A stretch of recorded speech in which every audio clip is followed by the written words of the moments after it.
সাহেবে কোরআন।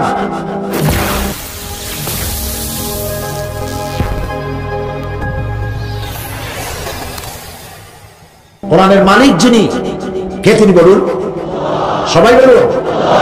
কোরআনের মালিক বলছেন, قل لو كان البحر مدادا لكلمات ربي لنفد البحر قبل أن تنفد كلمات ربي ولو جئنا بمثله مددا। আল্লাহ পাক বলেন, নবী আপনি বলুন, তাম পৃথিবীর সমস্ত সমুদ্র মহাসমুদ্রের পানিগুলি যদি কালি হয়ে যায়, আর তাই দিয়ে যদি আমার রবের কালিমার ব্যাখ্যা লেখা যদি শুরু হয়ে যায়, লিখতে লিখতে তাম পৃথিবীর সমস্ত পানিগুলি শেষ হয়ে যাবে, আমার রবের কালামের ব্যাখ্যা লেখা শেষ হবে না। এমন একটা কিতাব আল্লাহ পাক আমাদেরকে দান করেছেন, আলহামদুলিল্লাহ বলি। বিশাল নিয়ামত, আযীম নিয়ামত। এই নিয়ামত দিয়ে নবী করিম সাল্লাল্লাহু আলাইহি ওয়াসাল্লাম একটি অশিক্ষিত, একটি বর্বর জাহিলি সমাজকে পৃথিবীর শ্রেষ্ঠ সমাজে পরিণত করেছিলেন কোরআনের শিক্ষা দিয়েই। সুবহানাল্লাহ। নবী করিম সাল্লাল্লাহু আলাইহি ওয়াসাল্লাম পৃথিবীর মানুষকে তিনি মেসমেরিজম করেন নাই, হিপনোটাইজ করেন নাই। মানবগুলির চরিত্রের ভিতরে যে রেডিক্যাল চেঞ্জ, বিরাট একটি পরিবর্তন আনয়ন করেছিলেন এবং সুখী, সমৃদ্ধশালী, সন্ত্রাসমুক্ত, দুর্নীতিমুক্ত একটি সমাজ বিনির্মাণ করে পৃথিবীবাসীকে উপহার দিয়েছিলেন, সেটি ছিল আল কোরআন। বলুন, সেটির নাম কি? এই কোরআন হচ্ছে বিশ্ববাসীর জন্য সর্বশ্রেষ্ঠ নিয়ামত। যদি প্রশ্ন করি, এই পৃথিবীর মধ্যে সর্বশ্রেষ্ঠ সৌভাগ্যবান জাতি কারা, কি জবাব দেবেন? বলেন। পাল্টা প্রশ্ন যদি করি, এই পৃথিবীর মধ্যে সব থেকে দুর্ভাগা, হতভাগ্য জাতি কারা, কি জবাব দেবেন? বলেন। দুটোরই জবাব হচ্ছে মুসলমান। সৌভাগ্যবান জাতি এ কারণে, পৃথিবীর কোন জাতির কাছে আল্লাহ পাকের বাণী অবিকল ভাবে কোন জাতির কাছে নাই। পৃথিবীতে আজ অসংখ্য খ্রিস্টান, শত শত কোটি খ্রিস্টান, তাদেরকে চ্যালেঞ্জ করা হয়েছে। তাদের কাছে ইনজিলের নামে, আল্লাহর কিতাবের নামে যে বাইবেল আছে, বর্তমান পৃথিবীর বাইবেলের মধ্যে আল্লাহ পাকের একটি ওয়ার্ডও নাই, সব তাদের বানানো। বেদ সম্পর্কে চ্যালেঞ্জ হয়েছে, ত্রিপিটক সম্পর্কে, জিন্দাবিস্তা সম্পর্কে। এক কথায় বিশ্বের বুকে আল্লাহ পাকের অবিকল বাণী কোন জাতির কাছে নাই, আছে মুসলমানদের কাছে। এটার নাম কি? কোরআন। সবগুলি তারমিম, তারিফ হয়েছে, কারণ এগুলির প্রয়োজন নাই। নবী করিম সাল্লাল্লাহু আলাইহি ওয়াসাল্লাম পৃথিবীতে আসার পর সমস্ত কিতাবের শরিয়াত কাট করে দেওয়া হয়েছে, এগুলির আর প্রয়োজন নাই। নবুয়ত শেষ, তাদের শরীয়তও শেষ। শুরু হয়েছে নবী মুহাম্মদ রাসূলুল্লাহ সাল্লাল্লাহু আলাইহি ওয়াসাল্লামের নবুয়ত। তারপরে আর নবী নাই, কোরআনের পরে আর কোনো কিতাব নাই, মুসলমানদের পরে আর কোনো উম্মত নাই। সুবহানাল্লাহ বলে। প্রয়োজন নাই বলে সেগুলি শেষ হয়ে গিয়েছে। আর এটি হেফাজতের দায়িত্ব নিয়েছেন কে? বলেন সবাই। মহান আল্লাহ রাব্বুল আলামিন কোরআনে কারীমের মধ্যে বলেছেন, ইন্না লাহনু নাযালনা যিকরা ওয়া ইন্না লাহু লাহাফিজুন। কোরআন নাযিল করেছি আমি আল্লাহ, আর এর হেফাজত করার দায়িত্ব আমার। নাযিল করছি আমি, হেফাজতের দায়িত্ব আমার। যেহেতু আল্লাহর কথা পৃথিবীতে আর একটি বর্ণ পৃথিবীর মানুষের জন্য আল্লাহর পক্ষ থেকে আসার কোনো জরুরত নাই, যা বলার বলা হয়ে গেছে। সুবহানাল্লাহ। এই জন্য কোরআনের, আল্লাহর এই বাণী আমাদের কাছে আছে, এজন্য আমরা সৌভাগ্যবান। আর হতভাগ্য এই কারণে, কোরআনের মতো একখানা বিশাল কিতাব আল্লাহর বাণী দিয়া ভরা, একটি শব্দ মানুষের নাই এর মধ্যে। সেই কোরআন থেকে আমরা আমাদের ভাগ্য বদলাইতে পারলাম না। এই কথা আমি মনে হয় এই মঞ্চে একাধিকবার বলেছি, আপনাদের স্মরণের জন্য আবার বলি। এই কোরআন শরীফ আমাদের ঘরে থাকে, কাপড় দিয়া পেঁচানো থাকে না? কথা না বললে বুঝি কি? থাকে, সেই কাপড়টা যদি পড়ে যায় কোথাও আর যদি পা লাগে, তাহলে আমাদের মধ্যে একটা অপরাধ বোধের সৃষ্টি হয় কিনা, মনে হয় যেন একটা গুনাহ করে ফেলেছি, তাড়াতাড়ি উঠাইয়া চুমা খাই, বুকে লাগাই। এটা ঠিক কিনা? যদিও এটা এরকম বলা হয় না যেরকম করা লাগবে, কিন্তু আমরা করি, আদবের কারণেই করি, ঠিক না? আমরা করি। এটা এক টুকরা কাপড়, যেমন এই টেবিলের উপর এক টুকরা কাপড়, আমার গায়ে কাপড়, আমার পায়েও কাপড় জড়ানো, তার মানে মোজা একটা পায়ে আছে, আমার পরনেও কাপড় আছে। এইসব কাপড়ের পাও যদি লাগে আর পালাইও যায়, শরীর একটু শিউরে ওঠে না, ঠিক কিনা? কিন্তু ওই কাপড় টুকরা যেটি কোরআনের সাথে জড়ানো ছিল, পা লাগলে শিউরে উঠি আর বুঝি একটা বড় অপরাধ করে ফেলেছি, উঠাইয়া চুমা দেই। কারণ হচ্ছে ওটাও কাপড়, এটাও কাপড়, সেটাও কাপড়। এই কাপড় টুকুর যেটাই পাও লাগলে পরে শিউরে উঠি, এই কাপড় টুকরা আল্লাহর কিতাবের সাথে কয়েকদিন জড়ানো ছিল। কয়েকদিন জড়ানো থাকার কারণে কাপড় টুকরার মর্যাদা বেড়ে গেল, আর যার জন্য কোরআন নাজিল হলো তার মর্যাদা বাড়লো না। এটাই হলো নির্মম সত্য কথা, নির্মম বাস্তবতা। আমি হযরত মাওলানা লুৎফুর রহমান সাহেবের বক্তব্য আমি খুব পছন্দ করি। আমি যাদের বক্তৃতা পছন্দ করি তাদের মধ্যে তিনি একজন। আমি শুনতেছিলাম পথে আসতে আসতে তিনি কি বলতেছিলেন, আমি ওনার সাবজেক্ট বুঝে ফেলছিলাম। আজ যদি আমরা মার খেয়ে থাকি, মারের জন্য যদি প্রস্তুতি নিয়ে থাকি, তার একমাত্র কারণ কোরআনের থেকে আমার সম্পর্ক ডিটাচ হয়ে গিয়েছে। কোরআনের সাথে সম্পর্ক যতটা গড়ার ছিল গড়তে পারি নাই। এরপরে আবার শুরু হয়েছে ইসলাম এবং কোরআন সম্পর্কে অজ্ঞতা এবং বিদ্বেষ থাকার কারণে এক শ্রেণীর বুদ্ধিজীবীরা কোরআন সম্পর্কে বিভ্রান্তি ছড়ায়, মুসলমানদের সম্পর্কে বিভ্রান্তি ছড়ায়, ইসলাম সম্পর্কে অপপ্রচার চালায়। তারা কি বলে?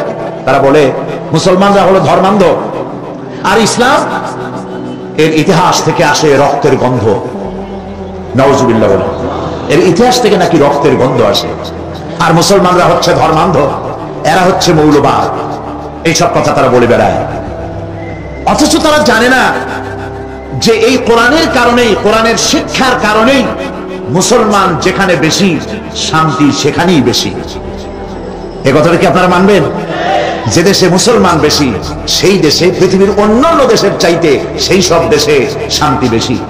পৃথিবীর জাতি, গোত্র, ধর্ম, বর্ণ, প্রত্যেক জাতির সাথে, ধর্মের সাথে, গোত্রের সাথে সহ অবস্থান, সহমর্মিতা, মহানুভবতা, পারস্পরিক সৌহার্দ্য নিয়ে, সাম্প্রদায়িক সম্প্রীতি নিয়ে পৃথিবীতে বসবাস করতে শিখেছে কেবলমাত্র, একমাত্র, শুধুমাত্র মুসলমানেরাই। ঠিক আসতে বলেছেন, জোরে বলতে পারেন না। কথাগুলি অনুধাবন করুন কান দিয়ে আর মন দিয়ে, তাহলেই বুঝতে পারবেন আমি কি বুঝাতে চাই। পৃথিবীর ভিতরে মুসলমানরাই সব থেকে মানুষের সঙ্গে সম্প্রীতি বজায় রেখে চলার জন্য উপযোগী একটি জাতি মুসলমান। একটি প্রমাণ দেই, প্রমাণ দিলে মানুষ বুঝতে মানুষের জন্য সহজ হয়, ঠিক কিনা? আমাদেরকে বলা হয় মুসলমান নাকি ইসলাম নাকি সাম্প্রদায়িক, তারা বুঝাতে চায় ইসলাম হলো সাম্প্রদায়িক। 1947 সনের 14 আগস্ট এই ভূখণ্ড, এই বাংলাদেশ একবার ব্রিটিশ বেনিয়াদের হাত থেকে স্বাধীনতা অর্জন করে, ঠিক কিনা? আর ঠিক একই বছর, একদিন আগে পিছে প্রতিবেশী ভারত স্বাধীনতা অর্জন করে। কোন বছর? 47। এবার দেখুন কারা সাম্প্রদায়িক আর কারা সাম্প্রদায়িক নয়। ইতিহাস কি বলে? বিশ্বের ইতিহাস সাক্ষী, গোটা দুনিয়াবাসী সাক্ষী। 1947 থেকে শুরু করে 2003 সালের আজকের 7ই জানুয়ারি পর্যন্ত এই ভূখণ্ডে একটি সাম্প্রদায়িক দাঙ্গাও হয় নাই। যদি হয়ে থাকে আমি ছাত্র হিসেবে শিখবো, আমার শিখান, বলেন বাংলাদেশের কোন জেলায়, কোন উপজেলায় হিন্দু মুসলমান সাম্প্রদায়িক দাঙ্গা হয়েছে, একটি দৃষ্টান্ত দেখান। পারবেন না দেখাতে। পার্শ্ববর্তী দেশ ভারত 1947 সনে একদিন আগে পরে অগস্ট মাসে তারাও স্বাধীন হলো। 1947 থেকে 2003 সালের আজকের 7ই জানুয়ারি পর্যন্ত ভারতের বুকে হিন্দু মুসলমান সাম্প্রদায়িক দাঙ্গা হয়েছে 18,000 বার। এই আজকেও আমি আসার আগে টেলিভিশনে খবর দেখে এলাম, আজকেও ভারতের গুজরাটে সাম্প্রদায়িক দাঙ্গা হয়েছে, কারফিউ জারি করা হয়েছে, মুসলমানদের বাড়ি ঘরে তালা লাগিয়ে দেওয়া হয়েছে, মুসলিম নিধন চলছে। প্রতিবেশী ভারতে 11,000 বার দাঙ্গা হলো, এটা আমার অন্তত 6 মাস আগের রিপোর্ট। এখন আরো কত বাড়ছে আমি জানি না। আজকেও যেখানে সাম্প্রদায়িক দাঙ্গার কারণে যেখানে কারফিউ জারি করা হয়েছে, দুর্ভাগ্যজনক সত্য আমার দেশের এক শ্রেণীর রাজনৈতিক দলের নেতা নেত্রীরা বাংলাদেশে সাম্প্রদায়িক সম্প্রীতি বিনষ্ট হয়েছে বলে দেশে আর বিদেশে ঢোল পিটাইয়া ফেরি করে বেড়াতেছে। নির্লজ্জ বেহায়া। বাংলাদেশ পৃথিবীর সর্বশ্রেষ্ঠ সাম্প্রদায়িক সম্প্রীতির উজ্জ্বল দৃষ্টান্ত। বাংলাদেশে দুনিয়ায় সাম্প্রদায়িক সম্প্রীতি কারে বলে? ভারতের রাজনীতিক গোষ্ঠীকে দাওয়াত দেয়, বাংলাদেশে আসো, 1 বছর বেড়াও, ভাত খাওয়াবো, গোশত খাওয়াবো, ইলিশ মাছ ভাজি করে খাওয়াবো। আমার দেশ থেকে ছেড়ে যাও, হিন্দু মুসলমান এক জায়গায় কেমনে বাস করে?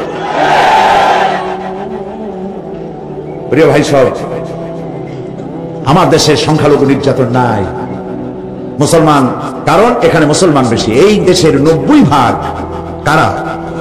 শতকরা 90% কারা? মুসলমান। বুক ফুলে আমরা বলতে পারি আমার দেশের হিন্দু, খ্রিস্টান, বৌদ্ধ সমস্ত জাতি বিবাহ শাদী, বেচা কেনা, পূজা অর্চনা যা কিছু দরকার সব অত্যন্ত ফ্রি মন নিয়ে করতে পারতেছে নাকি? পারতেছে না? পারতেছে কিনা? কারণ হলো এই কোরআন। কারণ কি? এই কোরআন। কোরআন আমাকে বলেছে অন্য ধর্মের দেবতাকে গালি দিও না। কোরআন বলেছে, কোরআন বলেছে অন্য ধর্মের উপাসনালয়গুলি ভেঙে দিও না। ওরা মসজিদগুলি ভাঙ্গে মন্দির বানাইছে, বাংলাদেশে একটি মন্দির ভেঙেও মসজিদ বানানো হয় না। সুবহানাল্লাহ বলতে ইচ্ছে করে না? আলহামদুলিল্লাহ বলতে ইচ্ছে করে না? প্রিয় ভাই সব, এই হচ্ছে সেই কোরআন। এই কোরআন যদি আমরা বুঝতাম আর পড়তাম, তাহলে আমাদের দুর্দশাটা এত বাড়তো না। মূল সমস্যা কি জানেন? মূল সমস্যা হলো রাজনীতিকরা, যারা রাজনীতি করেন এবং যারা বুদ্ধিজীবী, বুদ্ধির জ্বালায় মাথার চুল টুল সব শেষ। এই বুদ্ধিজীবীরা, রাজনীতিকরা, কলামিস্ট, তারপরে নাট্যশিল্পী, নাট্যকর্মী, কবি, সাংবাদিক সব বলে রবীন্দ্রনাথের একটা কথাও এমন নাই যা মুখস্থ করে নাই, শরতের একটা গল্পের বই নাই যা তারা পড়ে নাই, নিহার রঞ্জন দ্বিজেন্দ্র লালের এমন একটা বই নাই যা তারা পড়ে নাই। কিন্তু দুর্ভাগ্য, মুসলমান নামের কলঙ্ক এই রাজনীতিবিদ আর বুদ্ধিজীবী আর কলামিস্টদের আল্লাহ কোরআন পড়তে জানে না। কোরআন পড়তেও জানে না, কোরআন বুঝতেও চেষ্টা করে না, মনে করে এটা একটা ধর্মগ্রন্থ। বেদোজা এটাও তাই। বলেন নাউযুবিল্লাহ, নাউযুবিল্লাহ। এই অবস্থার পরিবর্তন হতে পারে যদি আমার দেশের শিক্ষিত লোকেরা, পেশাজীবী লোকেরা, রাজনীতিকরা, অন্তত যারা মুসলমান বলে দাবি করেন, তাদেরকে কোরআন পড়তে হবে, বুঝতে হবে, শিখতে হবে। তাহলেই এই সমস্যার সমাধান হবে। নিজের জাতকে শত্রু মনে হবে না। কোরআন না জানার কারণে আশিদ্দাউ আলাল কুফার রুহামাউ বাইনাহুম, মুসলমান হচ্ছে ওরা যারা নিজেরা পরস্পরের প্রতি দয়া এবং করুণায় সিক্ত, আর কাফেরদের ব্যাপারে বজ্র কঠোর। কিন্তু কোরআন না জানার কারণে এরা হয়েছে আশিদ্দাউ বাইনাহুম রুহামাউ আলাল কুফার। নিজেদের ব্যাপারে মুসলমানের নাম শুনলে গা জ্বলে ওঠে, আলেমদের নাম শুনলে পায়ের রক্ত মাথায় গিয়ে ওঠে। নিজেদের মধ্যে হাজারো সন্ত্রাসী ধুইয়া শাইখুল হাদিসরে খুনের আসামি বানাইয়া জেলখানায় ঢুকায় কোরআন না জানার কারণে। অন্যদেরকে ভালো লাগে, বুদ্ধিজীবী, কলামিস্ট, নামাজ নাই, রোজা নাই, আল্লাহ নাই, পরকাল নাই, ইসলামকে বরদাস্ত করতে পারে না, এগুলি কলিজার টুকরা। আর আলেমদের দেখলে গাটা জ্বলে ওঠে। আছে না এমন? এই অবস্থার পরিবর্তন না হওয়া পর্যন্ত আল্লাহর গজব থেকে এড়াইতে পারবে না। প্রিয় ভাই সব, ভূমিকা লম্বা করবো না, তাহলে আসল জায়গায় যাইতে পারবো না। আরেকটি প্রশ্ন তোলা হয় বুদ্ধিজীবীদের পক্ষ থেকে, সেটা হলো কোরআন আর বিজ্ঞান। কোরআন হলো পুরানা আর বিজ্ঞান হলো নতুন। কাজী বিজ্ঞান নিত্য নবীন আবিষ্কার দিয়ে পৃথিবীবাসীকে উপকৃত করতেছে, এই জন্য কোরআন নয় বিজ্ঞানী গ্রহণযোগ্য। এই জাতীয় কথাবার্তা বলতে চান তথাকথিত বুদ্ধিজীবীরা, ঠিক না? কিন্তু বিশ্বাস করুন, কোরআন আর বিজ্ঞান সাংঘর্ষিক নয়। বিজ্ঞানের আবিষ্কার যত বাড়বে, কোরআন বোঝা মানুষের জন্য তত সহজ হবে। নব আবিষ্কার দিয়ে বিজ্ঞানীরা পৃথিবীকে উপকৃত করবে ঠিকই, কিন্তু কিয়ামত পর্যন্ত বিজ্ঞানীরা কোরআনের কাছে ভিক্ষুকের মতো দাঁড়ায় থাকবে কিয়ামত পর্যন্ত। কারণ বিজ্ঞানের উৎসই হচ্ছে কোরআন। বিজ্ঞানের উৎস কি? কোরআন। কোরআন এসেছে মহাবিজ্ঞানময় আল্লাহ রাব্বুল আলামিনের পক্ষ থেকে। এখন আসুন সেই মহাবিজ্ঞানময় আল্লাহ পাক আমাদেরকে কি বলছেন। গতকাল আমরা আলোচনা করেছিলাম কোন সূরা? সূরা নাবা। আসুন বিতাড়িত মরদুদ শয়তানের ওয়াসওয়াসা থেকে পানাহ চাই পরম করুণাময় আল্লাহ রাব্বুল আলামিনের নামে শুরু করছি। عما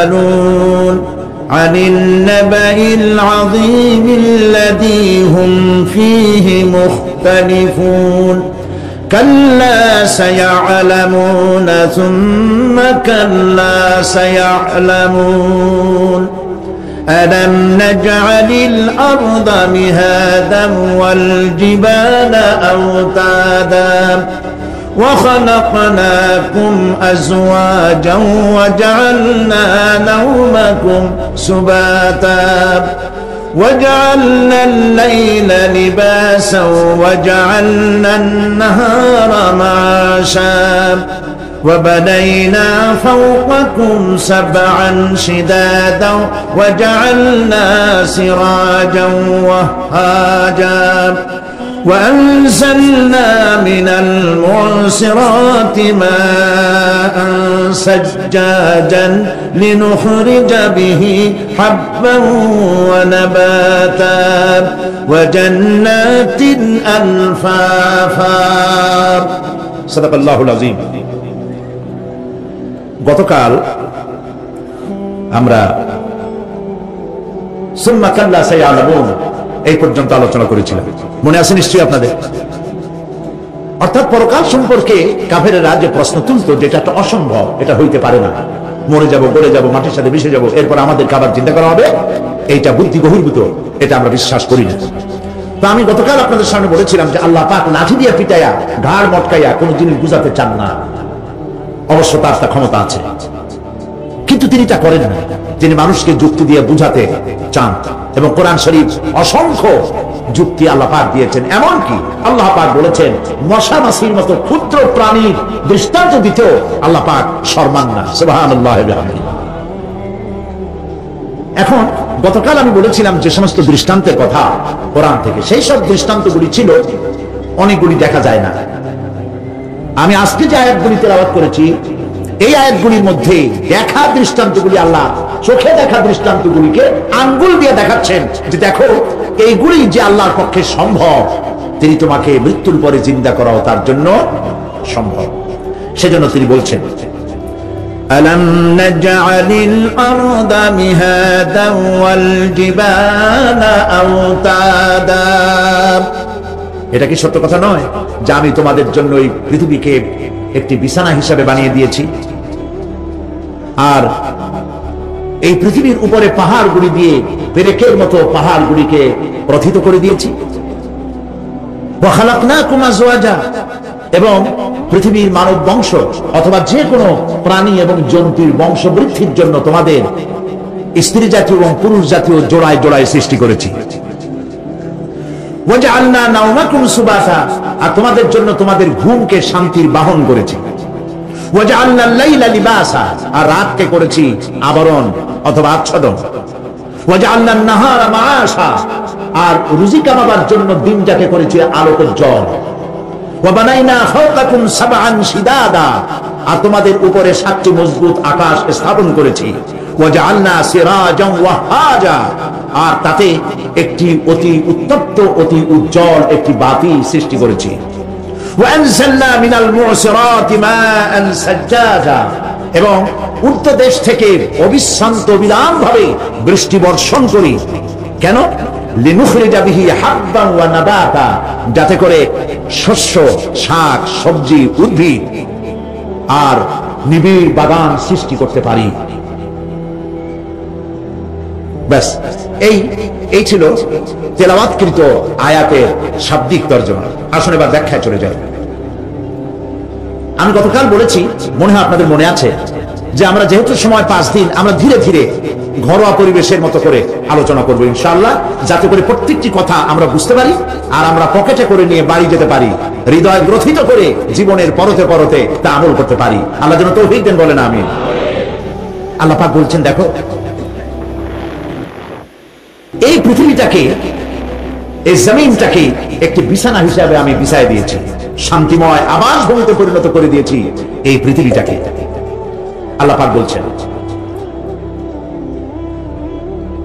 الذي جعل لكم الأرض مهدا وجعل لكم فيها سبلا لعلكم تهتدون।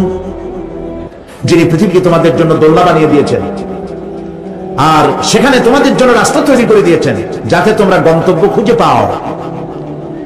সূরা নাবার মধ্যে আল্লাহ পাক পৃথিবীকে বলেছেন বিছানা, আর সূরা আয-যুখরুফের মধ্যে বলেছেন দোলনা। পৃথিবীটাকে আল্লাহ কি বললেন? দোলনা। দোলনার মধ্যে শিশু যেমন শান্তিতে ঘুমায় থাকে, এই পৃথিবীটাকে তোমার জন্য শান্তিতে ঘুমাবার জন্য, চলাফেরা করার জন্য আমি এই পৃথিবীকে শান্ত করে দিয়েছি। সুবহানাল্লাহ। এবং গন্তব্যের জন্য, যাতায়াতের জন্য আমি রাস্তা বানিয়েছি। আপনি বলবেন রাস্তাগুলি তো আমরা বানাইছি বম দিয়ে, ইট দিয়ে, পাথর দিয়ে।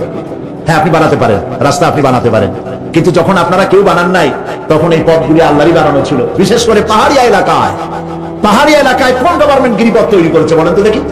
কে বানিয়েছে? আল্লাহ পাক তৈরি করেছেন। এই পথ তৈরি করেছে যাতে তোমরা তোমাদের গন্তব্যে পৌঁছতে পারো। মহা শূন্যে ভাসমান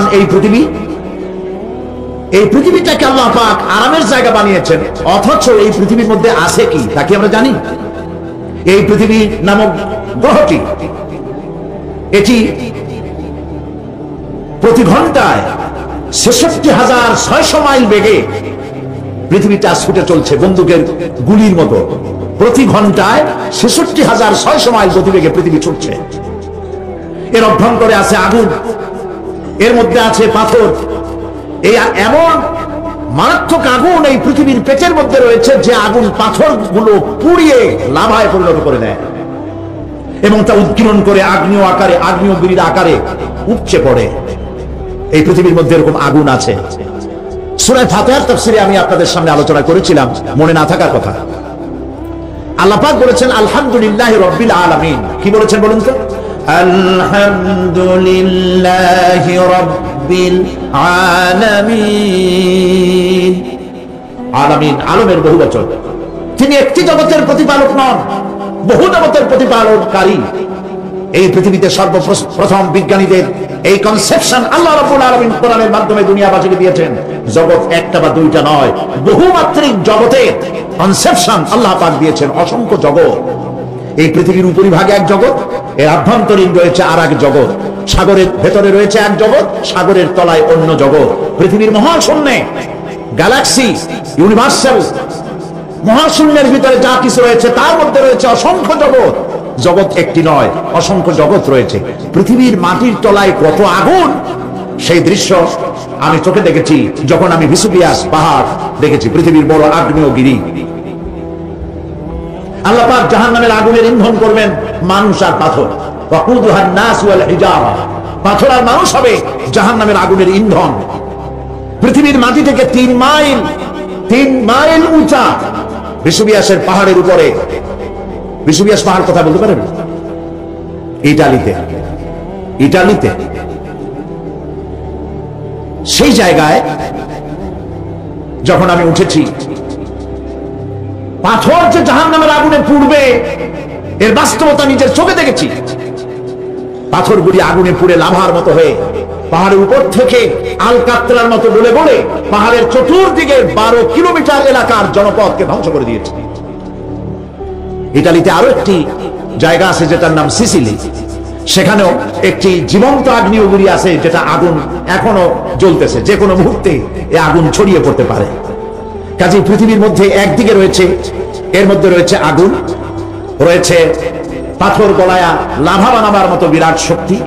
সেই পৃথিবীটাকে আল্লাহ পাক এতটা শান্ত করে রেখেছেন, তোমরা যেন নিশ্চিন্তে এর কোলে, দোলনার ভিতরে শিশু যেমন ঘুমায়, এই পৃথিবীটাকে তোমার জন্য দোলনা বানাই দিয়েছি। তাও আমরা সুবহানাল্লাহ বলবো না? সুবহানাল্লাহ। বন্দুকের গুলির চাইতেও দ্রুতগামী এই পৃথিবী ছুটছে। সেই পৃথিবীকে বিনা দ্বিধায় আমরা খুঁজছি, সেটাকে চিরে ফেলছি এবং তার পেট থেকে রিজিক হাসিল করছি। ঠিক কিনা বলুন? আল্লাহ রাব্বুল আলামিন সূরা আন-নামলের মধ্যে বলছেন, أَمَّنْ جَعَلَ الْأَرْضَ قَرَارًا وَجَعَلَ خِلَالَهَا أَنْهَارًا وَجَعَلَ لَهَا رَوَاسِيَ وَجَعَلَ بَيْنَ الْبَحْرَيْنِ حَاجِزًا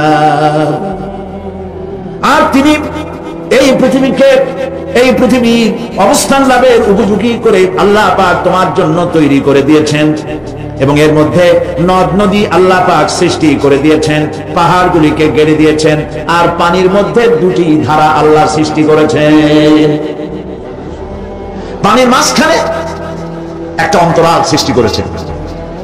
এটি একটা তো আবিষ্কার হয়েই গেছে, সেটি হলো প্রশান্ত মহাসাগরের ভেতরে 4000 কিলোমিটার লম্বা, 2500 কিলোমিটার চওড়া প্রশান্ত মহাসাগরের ভিতরে একটি বিশাল এলাকা পাওয়া গেছে, যেটার পানি অত্যন্ত সুমিষ্ট সুমধুর, আর এর বাইরের পানিগুলি অত্যন্ত লবণাক্ত। সূরা আর-রহমানের মধ্যে আল্লাহ পাক বলেছেন, মারাজাল বাহরাইনি ইয়ালতাকিয়ান বাইনাহুমা বারযাখুন লা ইয়াবগিয়ান فبأي آلاء ربكما تكذبان। দুটি সমান্তরালে পানি প্রবাহিত হয়ে যাচ্ছে, দুটি ধারা। লোনা পানি মিষ্টি পানিকে লোনা বানাতে পারে না, মিষ্টি পানি লোনা পানিকে মিষ্টি বানাইতে পারে না, মাঝখানে কোনো পার্টিশন নাই। সুবহানাল্লাহ। আমার দেশের পদ্মা, গঙ্গা, যমুনা, মেঘনা এর মিষ্টি পানিগুলি ভাটি এলাকার বঙ্গোপসাগরের নোনা পানির মধ্যে ছুটে যায়, আবার জোয়ারের টানে বঙ্গোপসাগরের মুখ তিতা হয়ে যায়, এমন নোনা পানি মিষ্টি দরিয়ার মধ্যে এসে ঢুকে যায়। কিন্তু বঙ্গোপসাগরের নোনা পানি মিষ্টি পানিকে নোনা বানাতে পারে না, আবার নোনা পানিগুলি মিষ্টি এলাকায় গিয়ে মিষ্টিরেও খারাপ বানাইতে পারে না।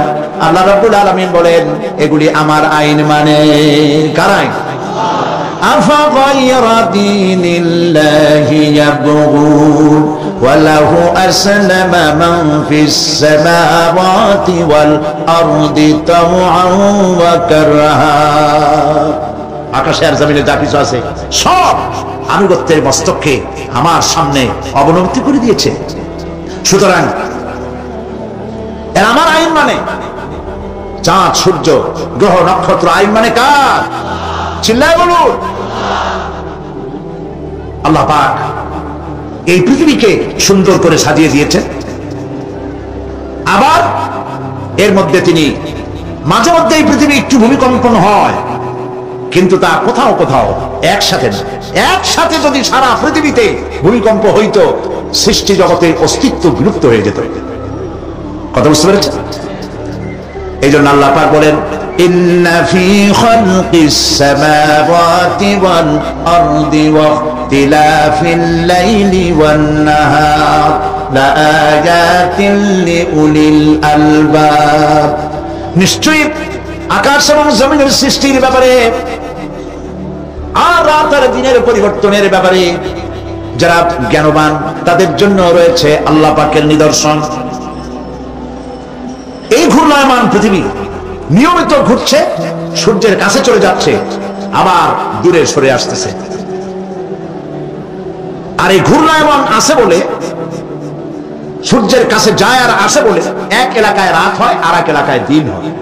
এখন চট্টগ্রামে, বাংলাদেশে রাত 8:45, আর ঠিক একই সময় আমেরিকা নিউ ইয়র্কে এখন দিনের 9:15।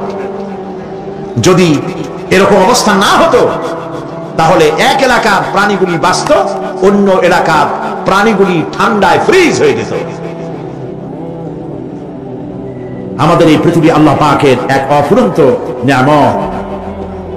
এই অফুরন্ত নিয়ামত আল্লাহ পাক আমাদেরকে দিয়েছেন, আর এর মধ্যে এর অভ্যন্তরে রয়েছে মানুষের খাদ্য তৈরি করার মতো প্রাণ শক্তি মাটির মধ্যে আল্লাহ পাক দিয়েছেন। পৃথিবীটা এটি সূর্যকে আর চন্দ্রকে আল্লাহ পাক একটা নির্ধারিত মেজারমেন্ট করে রেখেছেন, একটা ঠিক সঠিক জায়গায় রেখেছেন। বিজ্ঞানীরা বলেছেন, সূর্যের যে ডিগ্রিতে এখন আছে, ওর থেকে কয়েক ডিগ্রি যদি নিচে নেমে আসতো, গোটা পৃথিবী জ্বলে পুড়ে ভস্ম হয়ে যেত। আবার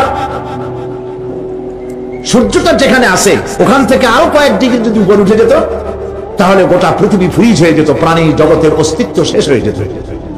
চাঁদ সম্পর্কে বলা হয়েছে, চাঁদ যত ডিগ্রিতে আল্লাহ পাক স্থাপন করে রেখেছেন, ওর থেকে কয়েক ডিগ্রি উপরে যদি উঠে যেত, গোটা পৃথিবী মরুভূমি হয়ে যেত। আর যদি কিছু নেমে আসতো, গোটা পৃথিবীতে জলোচ্ছ্বাস হয়ে পানিতে পৃথিবী ডুবে শেষ হয়ে যেত।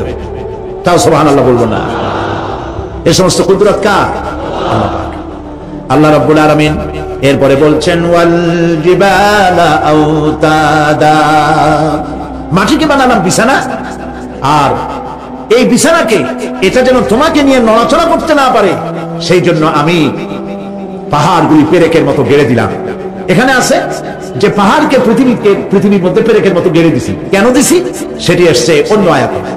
আল্লাহ রাব্বুল আলামিন বলেন ওয়া আলকা ফিল আরদি রাওয়াসিয়া আন তামিদা বিকুম। আল্লাহ পাক বলেন তিনি জমিনের পর্বতের নম্বর পর্বতের পেরেক রকম করে এই পৃথিবীর মধ্যে গেড়ে দিয়েছেন, যেন পৃথিবীটা তোমাকে নিয়ে যেন হেলাদোলা করতে না পারে। এই পাহাড় পৃথিবীর ভারসাম্য রক্ষা করেছে। পাহাড়গুলি আজকে মানুষেরা কাটা শুরু করেছে। চিরগমের পাহাড় আছে না নাই? আছে কিনা? ইন্ডাস্ট্রি বানাবার জন্য, বাড়ি ঘর বানাবার জন্য পাহাড় যারা কাটছেন আত্মঘাতী কাজ করতেছে। প্রকৃতির ভারসাম্য, এনভায়রনমেন্ট নষ্ট তো আমরাই করতেছি, ঠিক কিনা বলেন? কারা নষ্ট করতেছে? আমরা নিজেরাই করতেছি, আত্মঘাতী কাজ করছি। এই পৃথিবীতে কত পাহাড় দরকার, কত গাছ দরকার, কত পানি দরকার, সে কথা কে বলতে পারবেন? বলেন সবাই। আল্লাহ পাকের যা কিছু তিনি সৃষ্টি করেছেন সেগুলির উপরে হস্তক্ষেপ করা, কিছু কিছু জিনিসের উপরে হস্তক্ষেপ করা মারাত্মক আত্মঘাতী। পাহাড়গুলি দিয়ে এই সুউচ্চ পাহাড় শুধু খিল বানায় রাখছেন আল্লাহ, পেরেক বানায় রাখছেন, শুধু তাই নয়, এই পাহাড়ের উপরে পানি জমে থাকে বরফ হইয়া। আমরা যখন প্লেনে যখন যাই, ঢাকা এবং চিটাগং যে ফ্লাইটগুলি আসা যাওয়া করে, এগুলি 9,000, 10,000, 11,000 ফিট দিয়ে উচ্চতায় উড়ে আসে। কিন্তু আমরা যখন ইন্টারন্যাশনাল ফ্লাইটে উড়ি, তখন সেগুলি চলে 35 থেকে 40,000 ফিট পর্যন্ত উচ্চতায় উড়ে যায়। পৃথিবী যে কত সুন্দর তা প্লেনে উঠলে বোঝা যায়। আর বাংলাদেশ যে কত সুন্দর মনোরম তা দেশের উপর থেকে প্লেনে উঠতে গেলে দৃশ্য দেখে, নয়ন অবিরাম দৃশ্য দেখে সেজদায় মাথা নত হয়ে আসে। সুবহানাল্লাহ, সুবহানাল্লাহ। আমার দেশ যে কত ভালো, আলহামদুলিল্লাহ বলেন। পৃথিবীর যে কোনো দেশের তুলনায় আমার দেশ অনেক অনেক অনেক ভালো, আলহামদুলিল্লাহ বলেন। এর গাছে হাত দিলে খাবার পাওয়া যায়, পানিতে হাত দিলে খাবার পাওয়া যায়, জমিনে হাত দিলে খাবার পাওয়া যায়, যেখানে হাত দিলেন সেখানে খাবার। আমাদের তো আসলে খাদ্যের অভাব না। আমাদের কি খাদ্যের অভাব আসলে? না, আসলে খাদ্যের অভাব না আমাদের। আমাদের সব আছে, বিশাল বনজ সম্পদ আছে। কাপ্তাই, রাঙ্গামাটি, বান্দরবন যে দেখেন বনজ সম্পদ কাহাকে বলে? খুলনার ফরেস্ট এরিয়া যে দেখেন বনজ সম্পদ কারে বলে? রয়েছে বনজ সম্পদ, রয়েছে খনিজ সম্পদ, রয়েছে পশু সম্পদ, রয়েছে মৎস্য সম্পদ, রয়েছে পানি সম্পদ, সর্বোপরি রয়েছে মানব সম্পদ। সব আছে। তাহলে মরি কেন? মরি সৎ লোকের অভাবে, মরি সৎ নেতৃত্বের অভাবে। আর সৎ লোকের অভাব কেন? সৎ লোকের অভাব হচ্ছে কোরআন পড়ে না, কোরআন বোঝে না, জবাবদিহি করা লাগবে আল্লাহর কাছে, ওই অনুমতি নাই, কাজী অসৎ হয়ে যায়। দুনিয়াটাই তার কাছে সব। ইট, ড্রিঙ্ক এন্ড বিভারি, খাও পান করো, দুনিয়াটা মস্ত বড়। এই বেলা ভাই মদ খেয়ে নাও, কাল নিশীথের ভরসা কই, চাঁদনি জাগিবে যুগ যুগ ধরি, আমরা তো আর রব না সই, জম্মের খাওয়া খাও। আর আল্লাহ কয় কুলু ওয়াতামাত্তাউ, খা জম্মের খাওয়া। তাই ঘুষের টাকা দিয়া বড় বড় পাঙ্গাস খায়, খাসির চর্বি খায়, পেট খান ফুলতে ফুলতে 2 খান তরমুজের সাইজ হয়ে যায়। কিছু কিছু লোক দেখা যায় বেল পড়ছে, বেলটে কান দিয়েছে, আল্লাহ ফাটিয়ে যায় কখন। হালাল খানা, বড় বড় পাঙ্গাস খাওয়া বাদ দেয়, যা বেতন পান এ দিয়ে পাঙ্গাস কেটেন কেমনে? বিশাল পাঙ্গাসের চর্বি, খাসির চর্বি, এগুলো জমের মতো খাবেন, হার্টের ভিতরে করোনারি আর্টারি গুলি চর্বি দিয়ে ব্লক হয়ে যাবে। 2 দিন পরে অ্যানজাইনা শুরু হবে, হার্টের বেদনা, তারপরে বাইপাস অপারেশন। সুতরাং ওগুলো খাইয়া হারাম, খাইয়া কোনো মজা নাই। কম দামের জিনিস খান, যা হালাল বেতন পান, কম দামের জিনিস খান, কচু শাক খান। হাসতেছেন আপনারা? আরে ভাই, কচু শাকে 100% ক্যালোরি, কচু শাক খান বেশি করিয়া। বিদেশি আপেল, আপেল তো আমার দেশে হয় না, বিদেশি আপেল বেশি না খাইয়া দেশের পেয়ারা খান, 2টা আপেলের সমান 1টা পেয়ারা। কোক ছেড়ে না, ইহুদিদের পণ্য না খাইয়া একটা জাপ খান। আর বড় সাইজের পাঙ্গাস না খাইয়া চেলা, পুঁটি, মলা, ডলা, কাসকি, আর কি কয় বলে, কি ময়নাটিয়া, মুল্লা, মলা সাহায্য করে না, মুল্লা মুল্লা, তারপর লজ্জা, এগুলো খান। কি হবে? এগুলোর মধ্যে রয়েছে ফসফরাস, খাইলে পরে চোখের দৃষ্টি বাড়তে থাকবে, হার্ট অ্যাটাক করবে না, স্বাস্থ্য ভালো হবে। স্বাস্থ্য ভালো হওয়ার অর্থ পেটটা বিশাল আকারে হওয়া না, পেটটা ছোট হওয়া, সিনাটা চওড়া হওয়া, এইটার নাম স্বাস্থ্য ভালো। সেই জন্য আল্লাহ রাব্বুল আলামিন এই পৃথিবীতে মানুষগুলিকে সুন্দর করে সৃষ্টি করে তার খাওয়া, চলা ফেরা, ওঠা বসা সবকিছুকে একটি নিয়মতান্ত্রিক পদ্ধতিতে পরিচালিত করেছেন। এটা বুঝতে পারে কল্যাণ, না বুঝলে অকল্যাণ। তো আমি বলতেছিলাম, আমি পয়েন্ট ভুলে যাইনি, পাহাড়ের উপর দিয়ে পাঙ্গাস মাছ পর্যন্ত আসছি। আসল বক্তব্য ছিল পাহাড়, আসল বক্তব্য ছিল কি পাহাড়।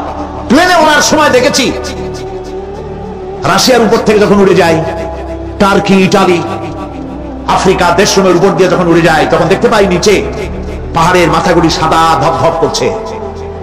প্রথমে তো বুঝি নাই যেগুলি কি, পরে জিজ্ঞেস করে জেনেছি। যখন প্রথম বিদেশে গেছি তখন বুঝি নাই, তারপরে বুঝতে পারলাম এ হলো আল্লাহ পাকের সেই কথা যে পাহাড়ের উপরে আমি পানি জমায় রাখি।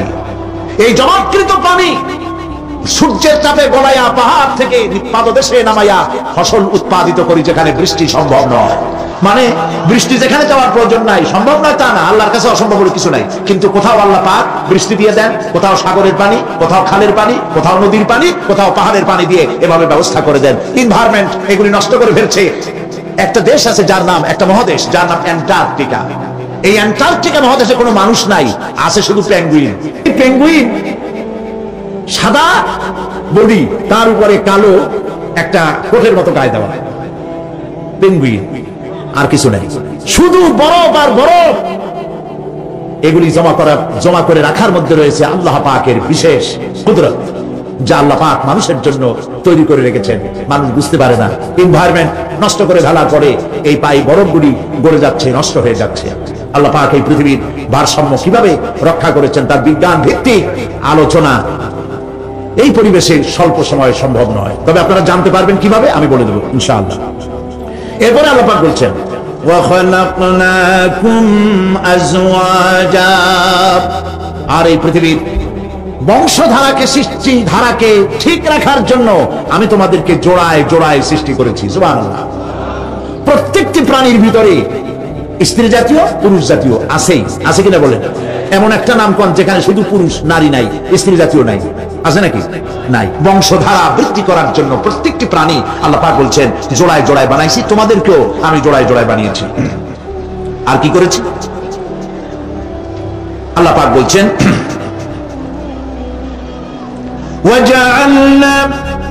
وَجَعَلْنَا نَوْمَكُمْ سُبَاتًا, একদিকে তো জোড়ায় জোড়ায় বানালাম পুরুষ এবং স্ত্রী। এই পুরুষ আর স্ত্রী সৃষ্টি করার ভিতরে রয়েছে আল্লাহ পাকের নিদর্শন। কার নিদর্শন বলুন? কোরআনে কারীমে আল্লাহ পাক বলেন وَمِنْ آيَاتِهِ أَنْ خَلَقَ لَكُم مِّنْ أَنفُسِكُمْ أَزْوَاجًا لِتَسْكُنُوا إِلَيْهَا وَجَعَلَ بَيْنَكُم مَّوَدَّةً وَرَحْمَةً إِنَّ فِي ذَلِكَ لَآيَاتٍ لِقَوْمٍ يَتَفَكَّرُونَ।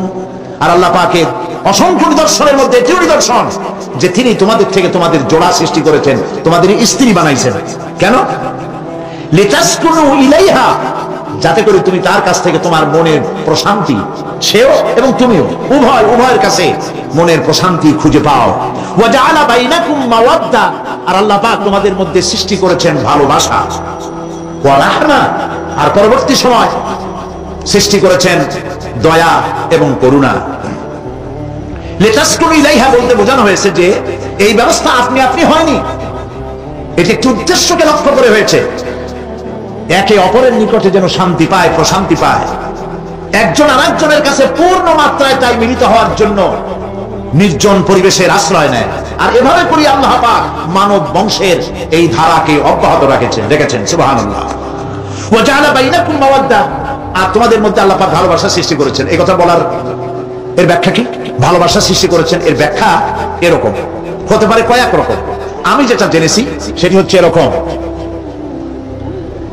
ভালোবাসা সৃষ্টি হতে কথা ছিল না, এক পর্যায়ে ভালোবাসা থাকবে কোন একটি বিশেষ সময়, বাকি সব সময় ঝগড়া হবে, এটাই হওয়া স্বাভাবিক ছিল। ধরুন মেয়ের বাড়ি চট্টগ্রাম, ছেলের বাড়ি বরিশাল। মেয়ে শুটকি খেতে খুব পছন্দ করে, ছেলের গন্ধ সহ্য করতে পারে না। ছেলে বলে খড়ে জাপ দে, আর মেয়ে বলে খড়ে জাপ দে, আর ছেলে বলে যে কমে যাও। মানে একজন আর একজনের ভাষার সাথে মিল নাই, কথা ঠিক কিনা বলে? ভাষার সাথে মিল নাই, রুচির সাথে মিল নাই। একজনে টক পছন্দ করে, আর একজনে টক সহ্য করতে পারে না। আর একজনে শুটকি খায়, আর একজনে শুটকি পছন্দ করে না। কাজে রুচি আর অভ্যাস ইত্যাদি দিয়ে সারাদিন স্বামী স্ত্রীর মধ্যে ঝগড়া হওয়া স্বাভাবিক ছিল, ঠিক না? আল্লাহ পাক বলেন, সেখানে আমি এই স্বামী স্ত্রী যখন হয়ে যায়, তখন দুজনের মধ্যে আমি ভালোবাসার সৃষ্টি করে দেই। আর সে ভালোবাসা এমন পর্যায়ে চলে যায়, স্ত্রী তার স্বামীর জন্য জীবন দিতে চায়, স্বামী তার স্ত্রীর জন্য জীবনের সবকিছু উজাড় করে দিতে চায়। ওয়াজআলা বাইনাকুম মাওয়াদ্দা, এরপরে সৃষ্টি করি রাহমা। ওই ভালোবাসা ছিল যৌবন কেন্দ্রিক, বিশেষ এক উদ্দেশ্যকে সামনে রেখে। কিন্তু যখন যৌবনে ভাটি লাগলো, তখন ওই উদ্দেশ্য আর থাকলো না। তখন আল্লাহ পাক বলেন, এই সময় তো দুজনের মধ্যে রাগারাগি, খেসাখেসি ইত্যাদি হয়, স্বাভাবিক ছিল, কিন্তু তা হইল না। আমি রহমত দিলাম, করুণা দিলাম। এখন বুড়ি বুড়ারে ছাড়ে বাঁচে না, আর বুড়াও বুড়ির ছাড়া বাঁচে না। তাও আমরা সুবহানাল্লাহ কব না? এইসব কথা শুনিয়া সুবহানাল্লাহ যদি বলানো লাগে কইয়া কইয়া, তাহলে তো বড় সমস্যার কথা। শুনলেন কি আর বুঝলেন না কি? প্রিয় ভাই সব, আমি বুঝতে পারছি আপনারা বলেন ঠিকই, তবে শুনতে শুনতে মোহমুগ্ধ হয়ে বলার সময় পান না। আলহামদুলিল্লাহ, বলি আলহামদুলিল্লাহ। তো আল্লাহ রাব্বুল আলামিন পরস্পরের মধ্যেই ভালোবাসা সৃষ্টি করলেন। এটি আল্লাহ পাকের আয়াত। এটা আল্লাহ পাকের কি বলুন? আয়াত মানে কি? নিদর্শন। এরপরে রাব্বুল আলামিন বলেন, وَجَعَلْنَا نَوْمَكُمْ سُبَاتًا, আর আমি তোমাদের জন্য ঘুমকে করেছি শান্তির বাহন। মানুষের অঙ্গ প্রত্যঙ্গ প্রত্যেকটির কাজ ভিন্ন, প্রকৃতিও ভিন্ন। চোখ দেখে, কান শোনে, জিহ্বা স্বাদ গ্রহণ করে, নাক শোনে, নাক শোকে, মস্তিষ্ক চিন্তা ভাবনা করে। এ হলো প্রকৃতি। আর প্রত্যেকটি অঙ্গ প্রত্যঙ্গের রুচি আলাদা, কর্তব্যের মধ্যে বিরাট বৈষম্য। যেমন চোখ রঙিন এবং সুন্দর জিনিস দেখতে ভালোবাসে, ঠিক কিনা? বলেন ঠিক কিনা? একটা খারাপ জিনিসের দিক চোখ পড়লেই মানুষ তাড়াতাড়ি চোখ ফিরায় নেয়, ঠিক না? চোখ সুন্দর এবং রঙিন জিনিস দেখতে ভালোবাসে। কান সুমধুর সুর শুনতে ভালোবাসে, উৎসাহ বোধ করে। আর হাত নরম এবং মসৃণ জিনিসে স্পর্শ করতে উৎসাহ বোধ করে। নাক আতরের গন্ধ শুকতে ভালো লাগে। আর মন নতুন নতুন রঙিন ভাবনা ভাবতে চেষ্টা করে। বাড়ি বানাবো, বিল্ডিং বানাবো, ইন্ডাস্ট্রি করব, ছেলে বিয়ে দেবো, মেয়ে বিয়ে দেবো, অমুক জায়গায় বিরাট লোকের কাছে। ভাবতে ভাবতে ভাবের সাগরে হারিয়ে যায়। আর ভাবনার ভিতরে খেয়ালে যদি কেউ পোলাও পাকায়, বাস্তবে তা হোক আর না হোক, খেয়ালে মনে মনে যদি কেউ পোলাও পাকায়, তাহলে ঘিয়ের দাম যাই হোক না কেন তাতে কিছু আসে যায় না, ঠিক কিনা? মানুষ রঙিন রঙিন ভাবনা ভাবতে খুব মজা পায়। তাহলে আমি কি বুঝাইতে চাইলাম? চোখের কাজ, নাকের কাজ, মুখের কাজ, কানের কাজ, মনের কাজ, প্রত্যেকটি অঙ্গ প্রত্যঙ্গের ভিন্ন ভিন্ন কাজ আছে, ভিন্ন ভিন্ন রুচি আছে। কিন্তু একটি ব্যাপারে হাত, পা, চোখ, নাক, মস্তিষ্ক সব এক ব্যাপারে তারা ঐক্যমত পোষণ করেছে। এ ব্যাপারে কোনো ইখতিলাফ তাদের মধ্যে নাই, সেটা হলো ঘুম। সেটার নাম কি? ঘুম। ঘুমাইতে চায়, হাতের শরীরের সমস্ত অঙ্গ প্রত্যঙ্গ ঘুমের কোলে নিবেদিত হয়ে যেতে চায়। ঘুম না আসলে হাত আর চলে না, মাথায় আর ভাবতে ইচ্ছা করে না, পা আর চলতে চায় না, হার্টবিট বেড়ে যায়। আর ঘুমালে পরে সব শান্ত হয়ে যায়। সুবহানাল্লাহ কব না? আল্লাহ রাব্বুল আলামিন বলেন, এই নিদ্রাকে, এই ঘুমকে আমি তোমাদের জন্য শান্তির বাহন বানিয়ে দিয়েছি। আলাম ইয়ারাউ আন্না জাআলনাল লাইলা লিয়াসকুনু ফীহি ওয়ান নাহারা মুবসিরান ইন্না ফী যালিকা লাআয়াতিন লিকাওমি ইউমিনুন। তারা কি আল্লাহ পাকের এই কুদরতের কথা চিন্তা করে না, যে আমি রাতের আধার দিয়ে ধরনীর বুক ছেড়ে দিনের উজ্জ্বলতা, কোলাহল, গাড়ির আওয়াজ, ভ্যাঁ ভো আওয়াজ হচ্ছে, কলকারখানার আওয়াজ হচ্ছে, সূর্যের বিরাট তাপ, ঘুম আসে না। সারাদিন কাজ করার পর শরীরের আরাম দেওয়ার জন্য রাতের একটি কালো চাদর পৃথিবীর উপরে আমি বিছায় দেই। আর মানুষ আরাম গ্রহণ করে, শুধু মানুষ না, সব প্রাণী আরাম গ্রহণ করে। সুবহানাল্লাহ। এবং এরপরে দিনের আলো দিয়ে উদ্ভাসিত করি, যেন বিশ্রামের পর নতুন করে আবার কাজের সমস্ত উদ্দীপনা নিয়ে নতুন করে কাজে ঝাঁপিয়ে পড়তে পারে। কয়েক ঘন্টা অথবা সারাদিন হাড় ভাঙা খাটুনি খেটেছে, রিক্সা চালাইছে, গাড়ি চালাইছে, আড়াই মনের বস্তা মাথায় করে টেনেছে, চিন্তা ভাবনা করেছে। এরপরে যখন এই লোকটি কয়েক ঘন্টা মাত্র নিদ্রা গেল, আরাম পেল, মস্তিষ্ক হালকা হয়ে গেল, হার্টবিট কমে গেল, হাতের পায়ের কর্মোদ্দীপনা বেড়ে গেল, নতুন করে আবার কাজ করার জন্য সুযোগ এসে গেল। দুনিয়ার মানুষকে কর্মক্ষম রাখার জন্য আল্লাহ পাক ঘুমকে বানিয়েছেন নিয়ামত। সুবহানাল্লাহ। ওয়া মিন আয়াতিহি মানামুকুম বিল-লাইলি ওয়ান-নাহারি ওয়াবতিগাউ মিন ফাদলিহি। আল্লাহ পাক বলেন, তোমাদের রাত আর দিনের বেলায় নিদ্রা যাওয়া, এবং এটাই হচ্ছে তার অনুগ্রহ। রাত আর দিনের নিদ্রা যাওয়ার পরে আমার অনুগ্রহ অর্থাৎ রিজিক তালাশ করার জন্য শরীরের ভিতরে, মনের ভিতরে, হাত পায়ের মধ্যে কর্মের উদ্দীপনা আমি তোমাদের দিয়ে দেই। মহাবিজ্ঞানী আল্লাহ রাব্বুল আলামিনের এই বিশাল কুদরত এবং দয়া, যে মানুষকে তিনি ক্লান্তি দূর করার জন্য তিনি ঘুম দিয়েছেন। আলহামদুলিল্লাহ বলি। অনেক মানুষ আছে ঘুমাইতে পারে না, ঘুমাবার জন্য ফেনার গান খায়, ঘুমাবার জন্য ভেলিয়াম খায়, সিডাক্সিন খায়, রিল্যাক্সিন খায়, কত অক্সিজেন, অক্সিজেন, কত কিছু খায়, তারপরেও ঘুম আসে না। এই ঘুম যার আসে না, বিরাট নিয়ামত থেকে বঞ্চিত। ঘুম একটি নিয়ামত। আলহামদুলিল্লাহ বলি, আলহামদুলিল্লাহ বলি। বিশাল নিয়ামত ঘুম। আল্লাহ যে সমস্ত নিয়ামত আমাদের জন্ম থেকে শুরু করে এ পর্যন্ত বডির মধ্যে দিচ্ছেন, মৃত্যুর আগে আল্লাহ যেন একটিও কেড়ে না নেন, বলি আমিন। আল্লাহ রাব্বুল আলামিনের পরে বলেন, وَجَعَلْنَا اللَّيْلَ لِبَاسًا وَجَعَلْنَا النَّهَارَ مَعَاشًا। আর রাতকে করেছি আচ্ছাদন, আবরণ, দিনকে রুজি কামাবার জন্য ব্যবস্থা করে দিয়েছি। দিনের বেলা রুজি কামাবে, দিনের বেলায় ঘুমায় থাকবেন না। বহুত মানুষ আছে সকালবেলায় ঘুম দিল, 12টা-1টা বাজে গেল। উর্দুতে ছোটবেলা পড়েছিলাম, জিসনে সোয়া উসনে খোয়া, যে ঘুমাইলো সব সর্বনাশ করলো। অসময় ঘুমানো, অসময় ঘুমানো সর্বনাশ হয়ে যাবে সব। এই জন্য আল্লাহ পাক বলেছেন, দিনটারে বানাইছি রুজি কামাবার জন্য। রুজি কামাও, রুজি কামানো এটি হচ্ছে ইবাদত। রুজি কামানো কি? হালাল রুজি কামাবেন, ইবাদত। আপনি যে আপনার স্ত্রীকে একটা ব্লাউজ কিনে দেন, কাপড় চোপড়, প্রয়োজনীয় কসমেটিক্স কিনে দেন, আপনি যে বাজার ঘাট করেন, সব হালাল পয়সা যদি হয়, সাদকা দেওয়ার মতো সমান সব হবে। রুজি কামাইতে হবে, এটা আল্লাহ পাকের হুকুম। রুজি কামাও। ফাইদা কুদিয়াতিস সালাত ফান্তাশিরু ফিল আরদ ওয়াবতাগু মিন ফাদলিল্লাহ। সুবহানাল্লাহ বলে।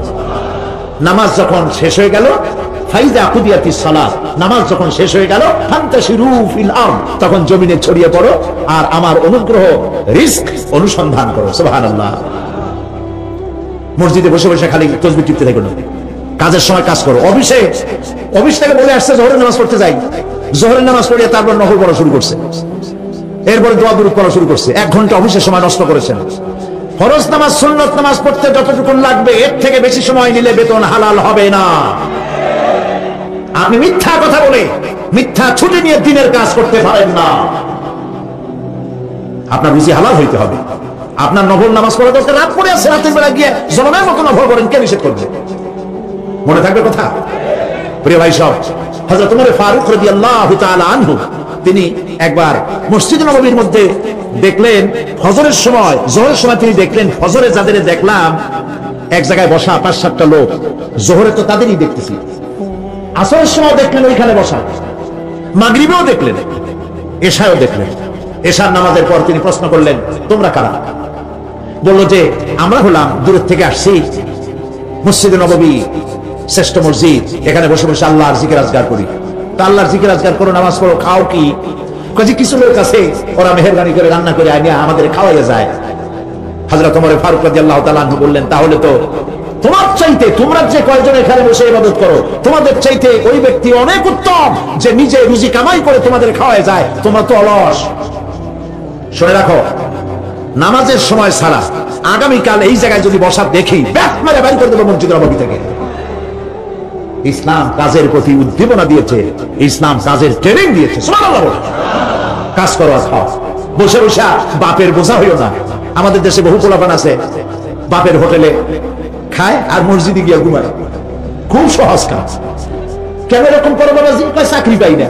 আচ্ছা চাকরি পাও না, চাকরি তো আমাদের দেশে এক সোনার হরিণ। অথর্ব মন্ত্রীর অথর্ব ভাগ্না চাকরি হয়ে যায়, কিন্তু ফার্স্ট ক্লাস ফার্স্ট হয়েছে এমএতে চাকরি হয় না। এটা দেশের কপাল, এটা দেশের দুর্ভাগ্য। কিন্তু চাকরি পাও নাই বলে বাপের ঘাড়ের বোঝা হয়ে থাকবা। বউতে তোমার ঘুম দেখা বউ একা একা কানবে, আল্লাহ কোন লোকের সাথে বিয়ে হইল আমার, সারাদিন ঘুমায়। প্রিয় ভাই সব, চাকরি পান নাই তো অসুবিধা কি? আপনি বাসের ড্রাইভার হন, আপনি সিনেমা দান বেছেন, আপনি জমিন চাষ করেন। জমিন চাষ করা লজ্জা। এই পৃথিবীর প্রথম মানুষ আদম আলাইহিস সালাম জমিন চাষ করেছেন, ইদ্রিস আলাইহিস সালাম দর্জিগিরি করেছেন, দাউদ আলাইহিস সালাম কর্মকার হয়ে লোহা দিয়ে অস্ত্র তৈরি করেছেন, নবী করিম সাল্লাল্লাহু আলাইহি ওয়াসাল্লাম ব্যবসা করেছেন। কাজী বেকার যুবকদেরকে বলতে চাই, বাপ আর শ্বশুরের বোঝা হয়ে থাকার মতো লজ্জার জিনিস আর কিছুই নাই। বাপের কামাই খাওয়া লেখাপড়া শেখার পর তোমার জন্য জায়েজ নাই। কাজ করো, কাজের অভাব নাই, হালাল কাজ করো, রুজিতে আল্লাহ বরকত দিয়ে দিবেন। আমার দেশের জমিন এত ভালো, বলার আগেই কোন সুবহানাল্লাহ। সারমার লাগে না, যেখানে সেখানে লাঙ্গল শাবলের দরকার নাই। আঙ্গুল দিয়ে মাটি খুশিয়া ঘরের কোনায়, আঙ্গুল দিয়ে মাটি খুশিয়া কদুর বিচি লাগাই যায়। 3 দিন পরে 2 পাতা, 6 দিন পর লতা, 10 দিন পর ফুল, 2 সপ্তাহের মাথায় কদু। সুবহানাল্লাহ। এই আল্লাহর দেওয়া এত সুন্দর কদু খাইয়া কয় সাদের লাউ বানাইলো ওই রেখে, একটু আলহামদুলিল্লাহ কইল না। জমিন উর্বর। জার্মান থেকে এক কৃষি বিশেষজ্ঞ এসেছিলেন বাংলাদেশে, শুনেছিলেন এটা নাকি সোনার বাংলা। তো কেমন সোনার বাংলা দেখে আসি। তারপরে বাংলাদেশ ঘুরে ফিরে দেশে গিয়ে রিপোর্ট করলো যে দেশটা সত্যিই ভালো, কোন সন্দেহ নাই, কিন্তু চাষ হয় 3টা গরু দিয়ে, সামনের 2টা গরু, পিছনের 2টা গরু। রাগ করতেছেন না তো? মন্তব্য আমার না, মন্তব্য বিদেশিদের। গরু বললো কেন পিছনটারে? এই জন্য বলেছে এমন সোনার মাটি, মানে মাটি এত ভালো, জমিন এত ফার্টাইল, এত উর্বর, যে থেকে সায়েন্টিফিক প্রসেসে তারা কৃষি উৎপাদন করতে পারে না। কারণ সব মূর্খ লোকেরাই চাষাবাদ করে, আর শিক্ষিত লোকেরা বসে থাকে কবে একটা শেয়ার পাবে, আর কলমের গুঁতা দিয়া গভর্নমেন্টের টাকা চুরি করবে। প্রিয় ভাই সব, পিঠের উপরে পিস্তল ঠেকাইয়া চাঁদাবাজি করা যেমন গুন্ডামি, ফাইল আটকায় রেখে টাকা আদায় করা অফিসারদের জন্য তার থেকে মাস্তানি। এই মাস্তানি থেকে শিক্ষিত লোকদেরকে বাঁচতে হবে। ভিক্ষুক 2 রকম, শিক্ষিত ভিক্ষুক, অশিক্ষিত ভিক্ষুক। অশিক্ষিত ভিক্ষুকরা হাত পাও নাই, ল্যাংরা লুলা, আল্লাহর রাস্তে একটা টাকা দেন, সারাদিন খাই নাই, এই হলো অশিক্ষিত ভিক্ষুক। আর শিক্ষিত ভিক্ষুকরা টাই, স্যুট, প্যান্ট, সেন্ট স্প্রে করে তারপরে গভর্নমেন্টের শ্বশুরের চেয়ারে গিয়ে বসে চাইয়ে টাকা নেয়। এই কাজটা যদি করে নিতে হয় 50,000 টাকা দিবা, 1 কোটি টাকা দিবা। ভিক্ষুকের চাইতে কলঙ্ক, মানুষ নামের অজঙ্ক, পশুর চাইতে নিকৃষ্ট যারা সরকারের চেয়ারে বসে জনগণের টাকা এভাবে চাইয়ে নেয়, ঘুষ নেয়। নাউজুবিল্লাহ বলো। এটা ঘুষের টাকা নয়, জাহান্নামের আগুন। শান্তি পাইবে না। বেতন পাও 10,000 টাকা, কামাই করো 1 লাখ টাকা বা 50,000 টাকা, বরকত নাই, অশান্তি। ঘরের মধ্যে বউতে কথা শোনে না, বেচারা সরকারি অফিসে বসে বহুত কাম টাম করে কষ্ট করে বাড়ি ফিরছে, বউর একটু আদর নেবে, ভাত বাড়িটাই খাওয়াবে, সেগুলো বালি দেখে বউ ভ্যানিটি ব্যাগ হাতে নিয়ে বাস ফটফট করিয়া হাই হিল পাই দিয়ে বাড়ি চলে যাচ্ছে। কই যাও? আমার মিটিং আছে ক্লাবে। ছেলে একটা উল্লুকের মতো চুল, ভাল্লুকের মতো নখ, সোনার চেন গলায়। আরে বেটা তুই কই যাস? কই আমার গার্লফ্রেন্ডের কাছে যাই। ওইটা মামলায়, এটা মকদ্দমায়, বউ বাইরে, কোনটার সাথে শান্তি নেই। একটা কয় আমার পেট ব্যথা, আর একটা কয় মাথার যন্ত্রণা, আর একটা কয় আমি মরবো। শান্তি আছে? শান্তি নাই। কেন শান্তি নাই বলবো? সেটা বলবো। শান্তি এই জন্য নাই, ঘুষের টাকা মানুষে আনন্দ করে দেয় না, বড় কষ্টের সাথে দেয়। আমার কাজটা আপনি করে দিবেন, এই জন্যই তো আমি গভর্নমেন্ট আপনাকে বেতন দিয়ে ওখানে বসাইছেন। আপনার একটা গাড়ি দিয়েছে গভর্নমেন্ট, তাই না?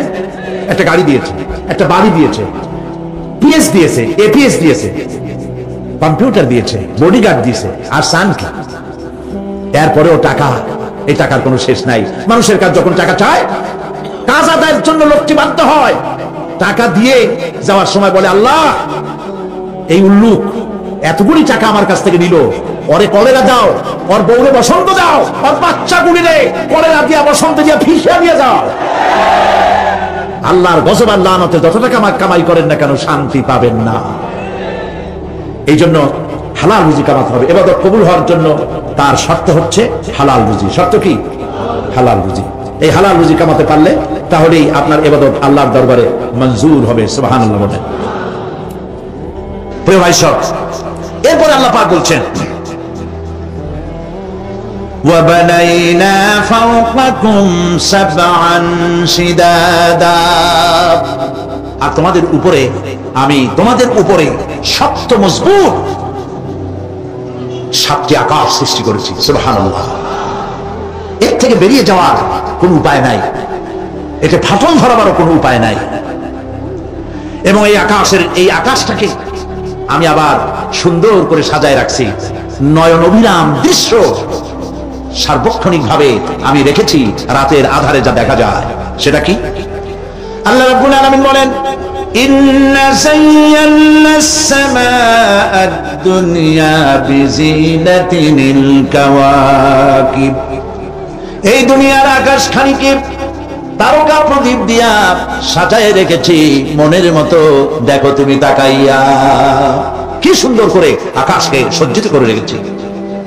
আল্লাযী খালাকা সাবআ সামাওয়াতিন তিবাকা মা তারা ফি খালকির রাহমানি মিন তাফাউত ফারজি'ল বাসারা হাল তারা মিন ফুতুর।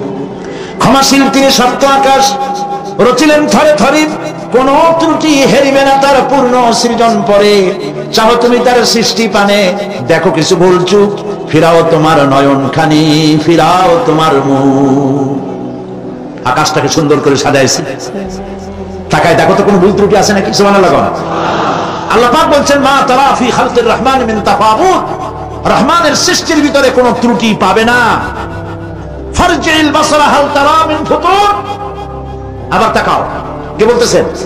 আবার তাকাও, ভালো করে তাকাও, দেখো কোন সৃষ্টির মধ্যে কোন ত্রুটি আছে কি? জোরে বলেন নাই, জোরে বলেন নাই, বলেন আলহামদুলিল্লাহ, সুবহানাল্লাহ। এক দরবেশ, সে একবার এক বট গাছের তলায় বসে এই আয়াত পড়তেছিলেন। এই আয়াত পড়ে তার মনে উঠলো, আল্লাহ পাক বলছেন হাল তারা মিন ফুতুর, দেখো কি কোনো ভুল ত্রুটি, আবার তাকাও। তো সে দেখে ভুল ত্রুটি তো ধরবার উপায় নাই, আল্লাহ তোমার সৃষ্টির মধ্যে কোনো ত্রুটি নাই, তবে একটা জিনিস আমার কাছে একটু বেকায়দা লাগে। সেটা কি? সে বলছে যে আল্লাহ, এই যে বট গাছ, বিশাল গাছ, যেমন গাছ, ফলটা তো ওইরকম হয়নি। তাল গাছটা যেমন, ফলটাও ওইরকম। নারকেল গাছটা যেমন ওইরকম, বেল গাছটা যেমন, ফলটা ওইরকম, চালটাটা যেমন, ফলটা ওইরকম, ঠিক না? কিন্তু এত বড় বট গাছ, ফল একেবারে একটু একটু। দরবার সাহেব শীত হয়ে শুয়ে শুয়ে এগুলি চিন্তা করতেছিলেন। হঠাৎ করে একটা বটের ফল, আধা পাকা ফল, অনেক উপর থেকে বৃন্তচ্যুত হয়েছে, দরবার সাহেবের নাকের ডগার উপরে টস করে পড়ছে। পড়ার সাথে সাথে নাক জ্বলে উঠছে। কান ধরে তওবা করে দরবার সাহেব চিন্তায় পড়ে গেছেন, আল্লাহ কি বলি না করলাম। আমার চিন্তা মতে যেমন গাছ তেমন ফল, তালের সাইজের যদি হইতো, যে পজিশনে আমার নাকের উপরে পড়ছে, নাক তো ভালো, মাথাও গুঁড়ো গুঁড়ো হয়ে যেত। সুবহানাল্লাহ, সুবহানাল্লাহ। আল্লাহ পাক বলছেন, ثم ارجع البصر كرتين ينقلب إليك البصر خاسئا وهو حسير। অক্ষমহীন দৃষ্টি তোমার সৃষ্টিতে পাবে ফাঁকি, ফিরাও তোমার নয়ন খানি, ফিরাও কাঙ্গালাখি। আমার সৃষ্টি নৈপুণ্যতার দিকে যতবার তাকাও না কেন, আমার সৃষ্টির ভিতরে কোনো ত্রুটি তুমি দেখতে পাবে না। এই জন্য নবীজি বলেছেন, আল্লাহ রাব্বুল আলামিনের সৃষ্টির কলা কুশলতার প্রতি কেউ যদি একবার গবেষণা করে, একটা ঘন্টাও যদি কেউ চিন্তা করে, কয় ঘন্টা? একটি ঘন্টা আল্লাহর সৃষ্টি নৈপুণ্যতা সম্পর্কে একটি ঘন্টা যদি কেউ চিন্তা করে, গবেষণা করে, নবীজি বলেছেন ওই বান্দার আমল নামায় আল্লাহ পাক 60 বছরের নফল ইবাদতের সওয়াব লিখে দিবে। চিন্তা করো, গবেষণা করে, শ্রদ্ধায় মাথা নত হয়ে আসবে, আপনাতেই সেজদা করবে। সুবহানাল্লাহ। এরপরে আল্লাহ পাক বলেন, وَجَعَلْنَا سِرَاجًا وَهَّاجًا, আর আমি তোমাদের উপরে আকাশ সৃষ্টি করেছি, আর ওর মধ্যে আমি সৃষ্টি করেছি মহাশূন্যে এক অতি উত্তপ্ত, অতি উজ্জ্বল এক বাতি সৃষ্টি করেছি। সিরাজ শব্দের অর্থ হলো সূর্য, ওয়াহাজ এ শব্দের অর্থ হচ্ছে একই সাথে অতি উত্তপ্ত, অতি উজ্জ্বল। সূর্যের ব্যাস হচ্ছে পৃথিবীর চাইতে, সূর্যের ব্যাস হচ্ছে পৃথিবীর চাইতে 109 গুণ, এবং এর আয়তন পৃথিবীর চাইতে 13 লক্ষ গুণ বড়, আর দূরত্ব হচ্ছে পৃথিবীর মাটি থেকে 9,30,00,000 মাইল ব্যবধানে এই সূর্যকে আল্লাহ পাক স্থাপন করেছেন। এই সূর্যের মধ্যে যেমন রয়েছে তাপ, আবার তেমন রয়েছে আলট্রা ভায়োলেট রে। সূর্যের মধ্যে অনেক কিছু আছে, এখনো বিজ্ঞানীরা তা আবিষ্কার করতে পারে নাই। এর মধ্যে কল্যাণধর্মী জিনিসও আছে এবং অকল্যাণ জাতীয় কিছু জিনিস আছে। সেটা কি কারণে, সেটা আল্লাহ ভালো জানেন, আমরা জানি না। আমরা মনে করি অকল্যাণ, আল্লাহ জানেন ওর মধ্যে কি কল্যাণ আছে। যেমন সাপের বিষ, আমরা সাপ দেখলেই মারি, কিন্তু সাপ আপনাকে ক্ষতি না করলে আপনি মারবেন কেন? আর যদি ক্ষতি করার মনে হয়, ক্ষতির মতো মনে হয়, মেরে ফেলে দিয়ে, এটা বলা হয়েছে হাদিস শুনে, ক্ষতিকর মনে হলে মেরে ফেলে দিয়ে। কিন্তু সাপ তার বিষের মধ্যে মানুষের জীবন রক্ষাকারী ওষুধ সাপের বিষ দিয়েই তৈরি হয়। সূর্যের মধ্যে অকল্যাণ ধর্মী যা আছে সেটা কেন, এটা আমরা জানি না। এখন অকল্যাণ ধর্মী যে জিনিসটাকে বিজ্ঞানীরা মনে করেন, সেটার নাম হলো আলট্রা ভায়োলেট রে, অতি বেগুনি রশ্মি। এই অতি বেগুনি রশ্মি, এটার অ্যাকশন হচ্ছে এই যে প্রাণী জগতের মধ্যে যদি এটা লাগে, এসে পড়ে পৃথিবীতে যদি স্পর্শ করে, তাহলে ক্যান্সার সহ নানাবিধ দুরারোগ্য ব্যাধিতে গোটা পৃথিবী ছড়িয়ে পড়বে। ওই আলট্রা ভায়োলেট রে যাতে পৃথিবীর মাটি স্পর্শ করতে না পারে, সেজন্য আল্লাহ রাব্বুল আলামিন ওজোন স্তর তৈরি করেছেন। OZONE, ওজোন, ওজোন স্তর তৈরি করা আছে যাতে করে ওই রেটা পাস করতে না পারে। সেই রেতে বিজ্ঞানীরা লক্ষ্য করেছে, রেতে ফাটল ধরেছে। সূর্য কত দূরে? 9,30,00,000 মাইল দূরে। মানুষেরা, বিজ্ঞানীরা টের পেয়েছে যে ওজোন স্তরে ফাটল ধরেছে। সুবহানাল্লাহ। আল্লাহ পাক বলছেন, ওমা উতিতুম মিনাল ইলমি ইল্লা কালিলা, তোমাদেরকে খুব সামান্যতম জ্ঞান আমি দান করেছি। সামান্য জ্ঞান দিয়ে গেছে কতদূর দেখেন। সুবহানাল্লাহ বলেন। চিন্তায়, শ্রদ্ধায় মাথা নত হয়ে আসবে। এগুলি যদি হয় সাধারণ জ্ঞান, ছোট্ট জ্ঞান, সামান্যতম জ্ঞান, তাহলে আমার আল্লাহ সুবহানাহু ওয়া তাআলার জ্ঞান কত অসীম, কত অনন্ত, কত চিরন্তন। সুবহানাল্লাহ। সে আল্লাহ রাব্বুল আলামিন ওজোন স্তরকে রেখেছে, ওটা ক্র্যাক করেছে। কেন ক্র্যাক করেছে? ক্র্যাক করেছে এনভায়রনমেন্ট নষ্ট করার কারণে। আমরা গাছ কেটেছি, যত গাছ কেটেছি তত গাছ লাগাই নেই। টেলিভিশনে যে গাছ সম্পর্কিত যে বিজ্ঞাপনগুলি দেওয়া হয়, এগুলি নিছক কোন বিজ্ঞাপনের উদ্দেশ্যে বিজ্ঞাপন নয়, এগুলি বাস্তব। নবী করিম সাল্লাল্লাহু আলাইহি ওয়াসাল্লাম গাছ কাটতে নিষেধ করেছেন। প্রয়োজনে কাটুন, প্রয়োজনে, বিনা প্রয়োজনে আপনি গাছের পাতাও ছিঁড়বেন না, প্রয়োজনে গাছটাও কেটে ফেলতে পারেন। পাতা ছিঁড়বেন না কেন? যেহেতু প্রত্যেকটি পাতা আল্লাহ রাব্বুল আলামিনের জিকির করছে। এই গাছগুলি কেটে কেটে প্রকৃতির ভারসাম্য আমরা নষ্ট করেছি। গাছ আমাদের বন্ধু। আমরা বাতাস থেকে অক্সিজেন গ্রহণ করি, অক্সিজেনকে কার্বন ডাই অক্সাইড করে ছেড়ে দেই। কার্বন ডাই অক্সাইড হচ্ছে প্রাণী জগতের জন্য বিষ। এই বিষকে নষ্ট করে দিয়ে অক্সিজেনকে পরিশোধিত করা, রিফাইন করার কোন ফ্যাক্টরি পৃথিবীতে নাই। আল্লাহ রাব্বুল আলামিন এই সৃষ্টি জগৎকে বাঁচাবার জন্য অসংখ্য গাছ বানিয়েছেন, আর গাছের খাদ্য বানিয়েছেন কার্বন ডাই অক্সাইড। আমার জন্য যেটা বিষ, সেটা গাছের জন্য খাদ্য। গাছ সারা রাত এটাকে খাইলো। দিনের বেলায় সূর্যের তাপে এই কার্বন ডাই অক্সাইড আর গাছের সবুজ রং, পাতার সবুজ রঙে মিলে এক প্রকারের রন্ধন ক্রিয়ার মধ্য দিয়ে কার্বন ডাই অক্সাইড আবার ফ্রেশ অক্সিজেন হয়ে পৃথিবীর প্রাণী জগৎকে বাঁচার জন্য পথ উন্মুক্ত করে দেয়। আল্লাহ সুবহানাহু ওয়া তাআলা তিনি বলছেন, এভাবে করে আমি এই সূর্যের তাপ দিয়ে পৃথিবীবাসীকে কল্যাণধর্মী হিসেবে সূর্যকে সৃষ্টি করেছি। এই সূর্যের তাপ এটা একটি বিরাট অগ্নিকুণ্ড, কোটি কোটি বছর ধরে ভূপৃষ্ঠে আলো এবং উত্তাপ ছড়িয়ে যাচ্ছে। সুবহানাল্লাহ বলেন তো, পৃথিবীর সমস্ত আগুন সব যদি এক জায়গায় করা হয়, সূর্য এক সেকেন্ডে যে তাপ পৃথিবীতে দেয়, ওরকম এক সেকেন্ডের তাপ পৃথিবীর সব আগুন এক জায়গায় হইয়া সমভাবে সর্বত্র ছড়াতে পারবে কি? সুবহানাল্লাহ, কি কুদরত আল্লাহ পাকের। চৈত্র বৈশাখ মাসে আল্লাহ পাক সূর্যের তাপ এত তাপ দেন, মাথার ঘাম পায়ে পড়তে থাকে। লোকেরা বলে কাঁঠাল পাকা গরম, তাল পাকা গরম, চট্টগ্রামে বলে কিনা। আবার এখন জানুয়ারি মাস, এখন আল্লাহ পাকের এসি প্লান্ট আল্লাহ ছেড়ে দিয়েছে। সুবহানাল্লাহ, পৃথিবীর সমস্ত এসি প্লান্ট একসাথে ছেড়ে দেন, সারা পৃথিবী তো দূরের কথা, একটা জেলাও ঠান্ডা করতে পারবে না, একটা উপজেলাও ঠান্ডা করতে পারবে না। বড় জোর আপনার লোকটা ফিশ, আপনার রূপচান্দা মাছ, ইলিশ মাছ, এগুলো ঠান্ডা বানাই দিতে পারবে, কিন্তু একটা এলাকা ঠান্ডা বানাইতে পারবে না। বুদ্ধিজীবীদেরকে জিজ্ঞেস করি, মাথার চুল তো উঠাইছো, এই আল্লাহ পাকের কুদরত সম্পর্কে একটা সেকেন্ড চিন্তা করে চলি না। সুবহানাল্লাহ, মদিনা মুনাওয়ারায় যে দেখুন, মদিনা মুনাওয়ারা, মসজিদ আন-নববী আশ-শরীফ, আল মদিনা আল মুনাওয়ারা, সোনার মদিনা। সুবহানাল্লাহ, আমি মদিনায় গিয়া এবারও বলছি, আল্লাহ যদি ফাহাদের মাফ করতে চান, মসজিদে নববী এবং মসজিদে হারামের যে এক্সটেনশন এবং হাজিদের জন্য যে উপকার করেছেন, আল্লাহ যদি মাফ করতে চান, এটা বড় আকারের একটা ওসিলা হয়ে যেতে পারে। এক সময় গরমে কষ্টে অস্থির হয়ে যেতাম মসজিদে নববীতে, এখন মসজিদে নববীতে ঢুকলে মনে হয় জান্নাতের মধ্যে। আর জান্নাত তো চিন্তা করা যায় না, কোনো চোখ নাই যা দেখছে, কোনো কল্পনা নাই, যা মন নাই যা কল্পনা করছে, এটার সাথে তুলনাই হবে না। তবে মনে হয় যেন শেখ আব্দুর রহমান আস-সুদাইস, তেমন সাউদ আশ-শুরাইন, তেমন শেখ আব্দুর রহমান আল হুজাইফি। সুবহানাল্লাহ, সুবহানাল্লাহ।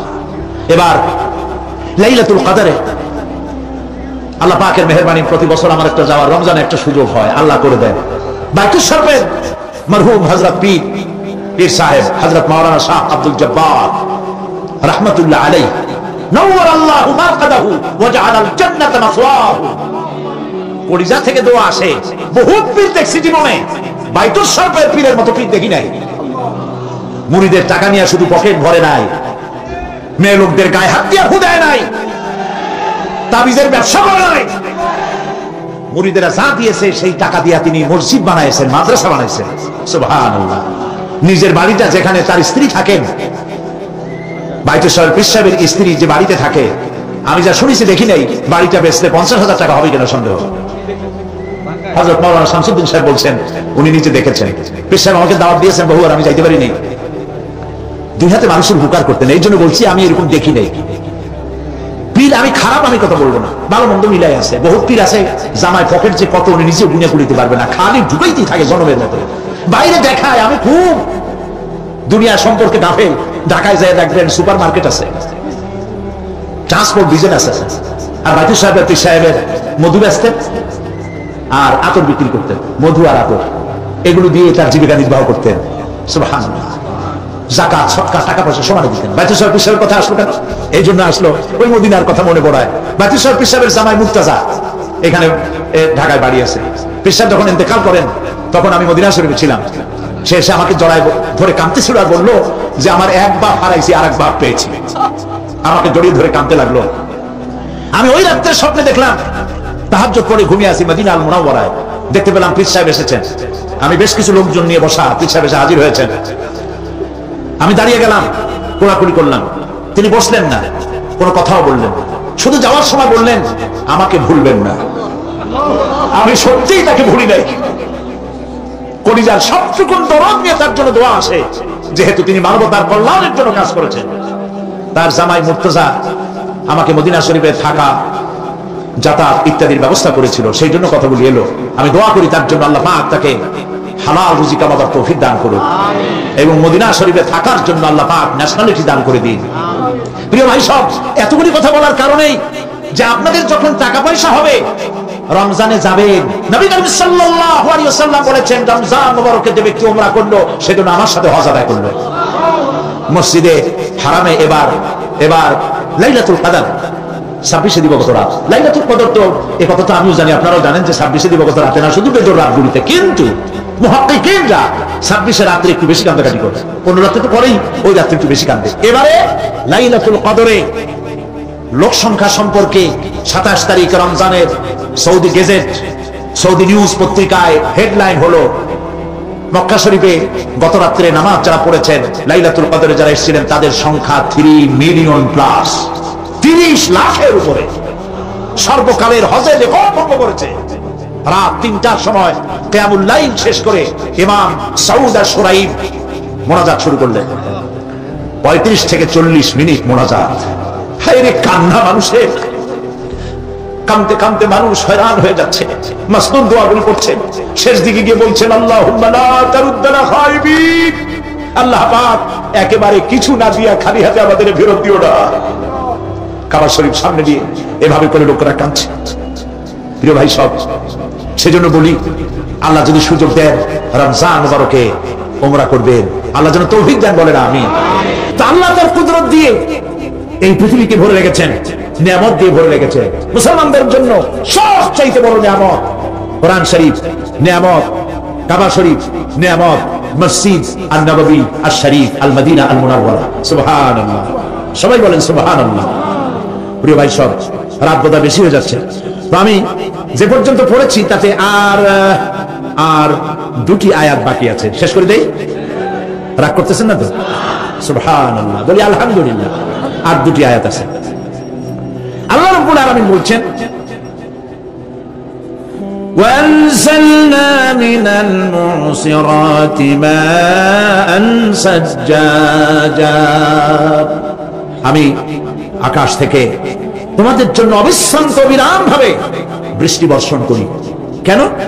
لنخرج به حبا ونباتا وجنات ألفافا, আকাশ থেকে বৃষ্টি বর্ষণ করি যাতে করে শাক সবজি শস্য দানা খাদ্য এই জমিন তোমাদেরকে উৎপাদিত করে দেয়। আলহামদুলিল্লাহ। সেজন্য আল্লাহ পাক বলছেন দেখো আকাশ থেকে যে পানিটা নাজিল করলাম, বৃষ্টি দিলাম, এই বৃষ্টির পানি আনলাম কই থেকে? সমুদ্র থেকে। সমুদ্রের পানি মিষ্টি না নোনা? জবাব দেন না। আকাশ থেকে যখন পড়ে তখন এটা কি মিষ্টি, নোনা না মিষ্টি? আল্লাহ রাব্বুল আলামিন বলেন আফারাইতুমুল মাআল্লাযী তাশরাবুন আনতুম আনজালতুমুহু মিনাল মুজনি আম নাহনুল মুনজিলুন, তোমরা যে পানি পান করো এই পানি আকাশ থেকে কে নাযিল করে? তোমরা করো না আমি আল্লাহ করি। কে করে বলেন? আল্লাহ পাক বলছেন লাউ নাশাউ জাআলনাহু উজাজান ফালাউলা তাশকুরুন, ইচ্ছে করলে এই পানিগুলিকে লবণাক্ত আকারে নাজিল করতে পারতাম, আমি মিষ্টি করে নাজিল করে দিলাম। কেন বান্দা আমার শুকর আদায় করো না? নোনা অবস্থায় যদি নাজিল হতো সমস্ত ফসল তোমাদের ধ্বংস হয়ে যেত। এখন আপনি বলতে পারেন যে আল্লাহ পাক আল্লাহ তাআলা তিনি আকাশ থেকে পানি না দিলে আমাদের অসুবিধা কি? মানুষ তো নানা রকম চিন্তা করে, পানি না দিলে তো কি অসুবিধা? আমার খালে পানি, আমার বিলে পানি, আমার কুয়ায় পানি, আমার টিউবওয়েলে পানি, পানি না দিলে ক্ষতি কি? আল্লাহ পাক কোরআনে কারীমের মধ্যে বলেছেন কুল আরাআইতুম ইন আসবাহা মাউকুম গাওরান ফামান ইয়াতিকুম বিমাইন মাইন, বলো দেখি সবে শুকাইয়া যদি যায় এই জমিনের পানি তাহলে হেথায় তটনির ধারা কে দিবে সবারে আনি। বান্দারে বৃষ্টি না হইলে তুমি পানির পরোয়া করো না, সমুদ্রের পানি নেবা, নদীর পানি নেবা, কলের পানি নেবা। শুনে রাখো বান্দা, নদীর প্রবাহমান নদীর পানি, কলের পানি, টিউবওয়েলের পানি, মাটির পরতে পরতে পানি সব যদি আমি শুকায় দেই, কে আছে এই পৃথিবীতে যে নতুন করে তোমার জন্য পানি আমদানি করে দিতে পারে? পারে কেউ? কেউ পারে না। এই পানি দিয়ে আমি তোমাদের জন্য ফসল ফলাই। লিনুখরিজা বিহি হাব্বান ওয়া নাবাতা। ইয়া আইয়ুহান নাসু যকুরু নি'মাতাল্লাহি আলাইকুম হাল মিন খালিকিন গায়রুল্লাহ। হে মানব সকল, স্মরণ করো আল্লাহ পাকের ওই নিয়ামতকে। ওই আল্লাহ ছাড়া তোমাদের কি এমন কেউ আছে? কোন আল্লাহ, কোন রিজিক দাতা? ইয়ারযুকুকুম মিনাস সামাই ওয়াল আরদ, যিনি আকাশ এবং জমিন থেকে তোমাদেরকে রিজিক দিতে পারেন। লা ইলাহা ইল্লা হুয়া, ওই আল্লাহ ছাড়া কেউ নাই। ফাআন্না তুফাকুন, যাও কো, কেন বিভ্রান্ত হও? আল্লাহ পাক আকাশ থেকে পানি দিলেন, জমিনের ফসল উৎপাদন করে দিলেন, আর এরপরে আল্লাহ পাক বলেন ওয়া জান্নাতিন আলফাফা, আর ঘন সন্নিবদ্ধ নিবিড় বাগান বানায় দিলাম। সুবহানাল্লাহ বলেন। এখানে আল্লাহ পাক কি বললেন? শাক, লক্ষ্য করুন, শাক, সবজি, খাদ্যশস্য, উদ্ভিদ, এগুলো দিলাম, আর সাথে সাথে ঘন নিবিড় বাগান বানাইলাম। নিবিড় বাগান দেখছেন? দেখেন নাই, বোঝেন নাই, তাই দেখেন নাই, তা নাহলে দেখছেন। কক্সবাজার যাওয়ার সময় দেখেন না, গাছের রাস্তার দুই ধারে কত গাছ, দেখছেন কিনা? রাঙ্গামাটি যাওয়ার সময়, বান্দরবনে যাওয়ার সময়, কার বাবা এই গাছগুলি লাগাইছে? কে লাগিয়েছে? আল্লাহ। চিল্লায় বলেন, কে লাগিয়েছে? পাহাড়ের গাছকে আপনি লাগাইছেন? তো কথা বলতে পারলেন না কেন? কে লাগিয়েছে? আল্লাহ পাক। সুন্দরবন ফরেস্ট এরিয়া দেখছেন কোনদিন? না দেখলে যাইয়েন, দেখে এসে। বিশাল এরিয়া, বঙ্গোপসাগরের কিনারা দিয়া খুলনা, সাতক্ষীরা, এই বিরাট অঞ্চল, বরিশাল, খুলনা, সাতক্ষীরা, পটুয়াখালী, বিরাট এরিয়া নিয়ে রয়েছে সুন্দরবন। শত শত মাইল, সুবহানাল্লাহ, বিশাল গাছ, গাছের এরিয়া। এই গাছগুলি কে লাগাইছে? জোরে বলেন, কে লাগাইছে? এই গাছগুলি নার্সিং করেন কে? একটা জিনিস দেখে আমি অবাক হয়ে গেছি, সেটা হলো এই, এখানে বহু রকমের গাছ আছে। সুন্দরী কাঠ, কসুরি, বাইন, গেওয়া, গোল, অনেক রকমের গাছ আছে। যেখানে সুন্দরী গাছ, সব সুন্দরী গাছ, যেখানে গেওয়া, যেখানে বাইন, যেখানে গোল, গোল পাতা, সব সেখানে সেইগুলাই। অথচ কেউ যে গাছগুলি লাগাই দিয়ে আসে নাই। আরেকটা অসুবিধা, আরেকটা জিনিস হচ্ছে, জোয়ারের সময় এই এলাকা ডুবে যায়, 1 হাত 1.5 হাত পানি হয় গাছের গোড়ায়। যে ফলগুলি পড়ছিল গাছ দিয়া, এই ফলগুলি ভাটির টানে চলে গেল, নিচে নেমে গেল, নদীতে নেমে গেল, আবার জোয়ারের টানে উঠে আসলো, পানিতে ভেসে ভেসে ফলগুলি ভারী হয়ে গেল, এক সময় ভাটির টানে আর গেল না। এই গাছগুলিকে, সুন্দরী গাছের মধ্যে সুন্দরী ফল, বাইনের মধ্যে বাইনের ফল, কে সাজাইয়া এই সুন্দর বাগানগুলি বানাইলো? চিল্লায় বলো। ওয়া জান্নাতিন আলফাফা, ঘন নিবিড় সন্নিবদ্ধ বাগান আমি সৃষ্টি করেছি। সুবহানাল্লাহ। এই গাছগুলি মানুষেরা জন্মের খাওয়া খায়। বন বিভাগে যারা দায়িত্বে থাকে মনে করে শ্বশুরের লাগানো গাছ, বাজানের লাগানো গাছ, সোনালি কাটে চোরের মতো বিক্রি করে। এরা ডাকাত, এরা চোরের চাইতেও নিকৃষ্ট, যারা গাছ চুরি করে। আল্লাহ পাক জানেন মানুষের খাসলাত। এই ফরেস্ট বিভাগে, বন বিভাগে যারা চাকরি করেন, সব খারাপ আমি তা বলবো না, ভালো মন্দ মিলেই আছে।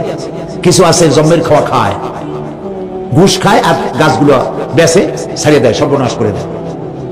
আল্লাহ পাক তার মানসা, তার মর্জি মোবারক হচ্ছে এই যে গাছগুলি যেন বংশ অনুক্রমে পৃথিবীর মানুষ বছরের পর বছর, শতাব্দীর পর শতাব্দী, সহস্রাব্দীর পর সহস্রাব্দী যেন ভোগ দখল করতে পারে। সেজন্য আল্লাহ রাব্বুল আলামিন এই বন জঙ্গল রক্ষা করার জন্য নিজস্ব গার্ড বাহিনী রেখে দিয়েছেন। চিন্তা করছেন সেই গার্ড বাহিনী কারা? বন্য হাতি, রয়্যাল বেঙ্গল টাইগার, বড় বড় সাপ। আপনারা যান, যাই দেখবেন সালাম কেমনে দেয়। রয়্যাল বেঙ্গল টাইগার জীবিত মানুষ খায় না। তার অর্থ কি? তার অর্থ হলো বাঘের মুখোমুখি মানুষ যখন হয়, তখন বাঘের চেহারা দেখে মানুষের রুহু গলার কাছে এসে যায়, আত্মরা তখনই হয়। এরকম জীবনে আমার এক পজিশন হয়েছিল। লন্ডনে আমাকে আমার ভক্তরা বললো যে সাফারি পার্ক আমাকে দেখাবে। তখন চলো সাফারি পার্ক কি? কাজে সব জন্তু জানোয়ার ছাড়িয়ে দেওয়া, ওর মধ্যে দিয়ে গাড়ি নিয়ে যেতে হবে। তাই বললাম খাবার দিয়ে যদি গাড়ির গ্লাস গ্লাস ভাঙে, তো বললো যে ওখানে পুলিশ আছে, লোকজন আছে, হর্ন জোরে বাজাইতে হবে, নিয়ম আছে, তাহলে তারা আসবে এবং বন্দুকের মধ্যে রাবারের গুলি আছে, বিষ মাখানো, ওইটা মেরে দেবে, তারপরে জন্তুটা পড়ে যাবে, তার ঘুম আসবে, তখন বেঁচে যাবে। আমি দেখার লোভ সামলাইতে পারলাম না, আর ভয়তে ঘামে গেলাম। আল্লাহ ভরসা করে গেলাম। বিশাল এরিয়া, আল্লাহ যে কত দেখাইছে গোলামের, সুবহানাল্লাহ। সারা জীবন সিজদায় পড়েও পড়তে পারবো না, কত আল্লাহ দেখাইছে, সুবহানাল্লাহ। গেট দিয়ে ঢুকলাম, লোহার বিশাল গেট, বাঘ সিংহ সব ছাড়িয়ে দেওয়া জঙ্গলের মধ্যে। তা আমরা গেছিলাম একটা ভালো সময়, সকালবেলা সেখানে সব গোস্ত, বড় বড় গোস্ত, এগুলো খাইতে দিছে, প্রাণীরা সব গোস্ত খাওয়ায় ব্যস্ত। সেখানে মানুষগুলা, আমরা কাফের বলি আর যাই বলি, তাদের নৈতিকতা আছে। আমার দেশের বাঘগুলারে তাদের জন্য বরাদ্দ হচ্ছে গোস্ত, কিন্তু 4 পায়া জন্তুরে হাড্ডি খাওয়াইয়া 2 পায়া পশুগুলিতে গোস্তগুলো খাইয়ে ফেলে। জানোয়ার পশুর চাইতে নিকৃষ্ট, ঠিক কিনা বলেন? পশুর খাদ্য নিজে খায়। যাই রাখেন আমাদের দেশের চিড়িয়াখানাগুলির অবস্থা, বাঘ শুকায় গেছে, হরিণ শুকায় গেছে, সিংহ শুকায় গেছে, তার তো শুকাবার কথা না। ওরা কে খাওয়ায় জঙ্গলে? কে খাওয়ায়? আল্লাহ পাক খাওয়ান, সুবহানাল্লাহ। এত বড় বড় গোস্তের টুকরা এক একটা বাঘে পেয়েছে। বাঘ একটারে নিয়ে গাছে উঠছে, আর একটা টানাটানি করতেছে, আর আমরা গাড়ি নিয়ে আসতে যাচ্ছি। এক বাঘ তার ওই গোস্ত ফালায় থুয়ে আমাদের দিকে আগায় আসতেছে। আমি বললাম, আল্লাহ, যা ভয় করতেছিলাম আমি তখন, ওই যে বলেছি যে মরা মানুষ বাঘে খায় না, বাঘ দেখলেই কলজে উড়ে যায়। আমার হার্ট বিট এত মারছে, আর আল্লাহ আল্লাহ করতেছি, দোয়া দুরূদ শেষ হয়ে গেছে পড়তে পড়তে। বাঘটা একেবারে গাড়ির কাছাকাছি আসছে, ইন্না লিল্লাহ পড়তে পড়তে সরে গেলাম। আল্লাহর মেহেরবানি, বাঘটাও কি মনে করলো এই যে ছোট্ট আল্লাহর ছোট্ট গোলাম, আরে খাইয়া কি হবে, বোকা ছাড়িয়ে দিল আমার মনে করে। তার যা শক্তি, গাড়ির গায়ে যদি থাপ্পড় মারতো, আমার তো এটা গাড়ি ছিটকে আরেক জায়গায় পড়ে যেত। আল্লাহ বাঁচাই দিলেন, সুবহানাল্লাহ। সিংহের মধ্যে দিয়ে গেলাম, সিংহরা সব খোলামেলা খাইতেছে। সুতরাং আল্লাহ রাব্বুল আলামিন এই বাঘ, সিংহ, বড় বড় সাপ জঙ্গলের মধ্যে যদি না রাখতেন গার্ড হিসাবে, তাহলে এই ফরেস্ট ডিপার্টমেন্টের 2 পায়া জন্তুগুলি সমস্ত জঙ্গল উজাড় করে ফেলে দিত। আল্লাহ এদের হেদায়েত করুন, জোরে বলেন আমিন। এই গাছ কেমনে চুরি করে মরিয়া দেখো। এখন তো মন্ত্রী সেলুট মারে পুলিশে, মরিয়া দেখো ফেরেশতারা কি দিয়ে মারে। প্রিয় ভাই সব, আল্লাহ রাব্বুল আলামিন এই সব জিনিস পৃথিবীকে দিয়েছেন। আর এইগুলি বলার পরে আল্লাহ পাক বলছেন যে এই চোখে দেখা জিনিসগুলি বললাম। কে বলতেছেন? চোখে দেখা জিনিসগুলি দেখালাম, এগুলি দেখে চোখ হলো, চক্ষুকে উন্মিলিত করার জন্য এই সব দৃষ্টান্ত আমি চোখের সামনে রেখে দিলাম। এর দ্বারা বোঝো এত বড় বিশাল আকাশ, অত বড় সূর্য, এত সুন্দর চাঁদ, এই পাহাড়, ওই সমুদ্র, এই বনবনানী যিনি সৃষ্টি করেছেন, আমার মতো ছোট্ট মানুষ মৃত্যুর পরে তিনি আবার জিন্দা করতে जगह जी लगाने के लिए ये दुनिया नहीं है, जगह जी लगाने के लिए ये दुनिया नहीं है, ये इबरत की जा है तमाशा नहीं है। এই পৃথিবী খেল তামাশা করার জায়গা না, দেখো আর শেখো আল্লাহ পাকের অপূর্ব সৃষ্টি, নৈপুণ্যতা, কলা কুশলতা দেখো, আর সেজদা দিয়ে আল্লাহ রাব্বুল আলামিনের শুকরিয়া আদায় করো। সুবহানাল্লাহ। আমরা যদি তা করতে পারি, আল্লাহরে যদি বুঝতে পারি, আমাদের আমল আখলাক ভালো হয়ে যাবে। আমরা চুরি করে গাছ বেচবো না, ওজনে কম দেবো না, খাদ্যে ভেজাল দেবো না, ঘুষ খাবো না, সুদ খাবো না, প্রতারণা করবো না, মিথ্যা কথা বলবো না। আমরা ভালো হয়ে যাব যদি এই একটি জিনিসকে বিশ্বাস করতে পারি যে আমার এই জীবন শেষ কথা নয়, আর একটা জীবন আসবে, সেই জীবনে এই জীবনের সব হিসাব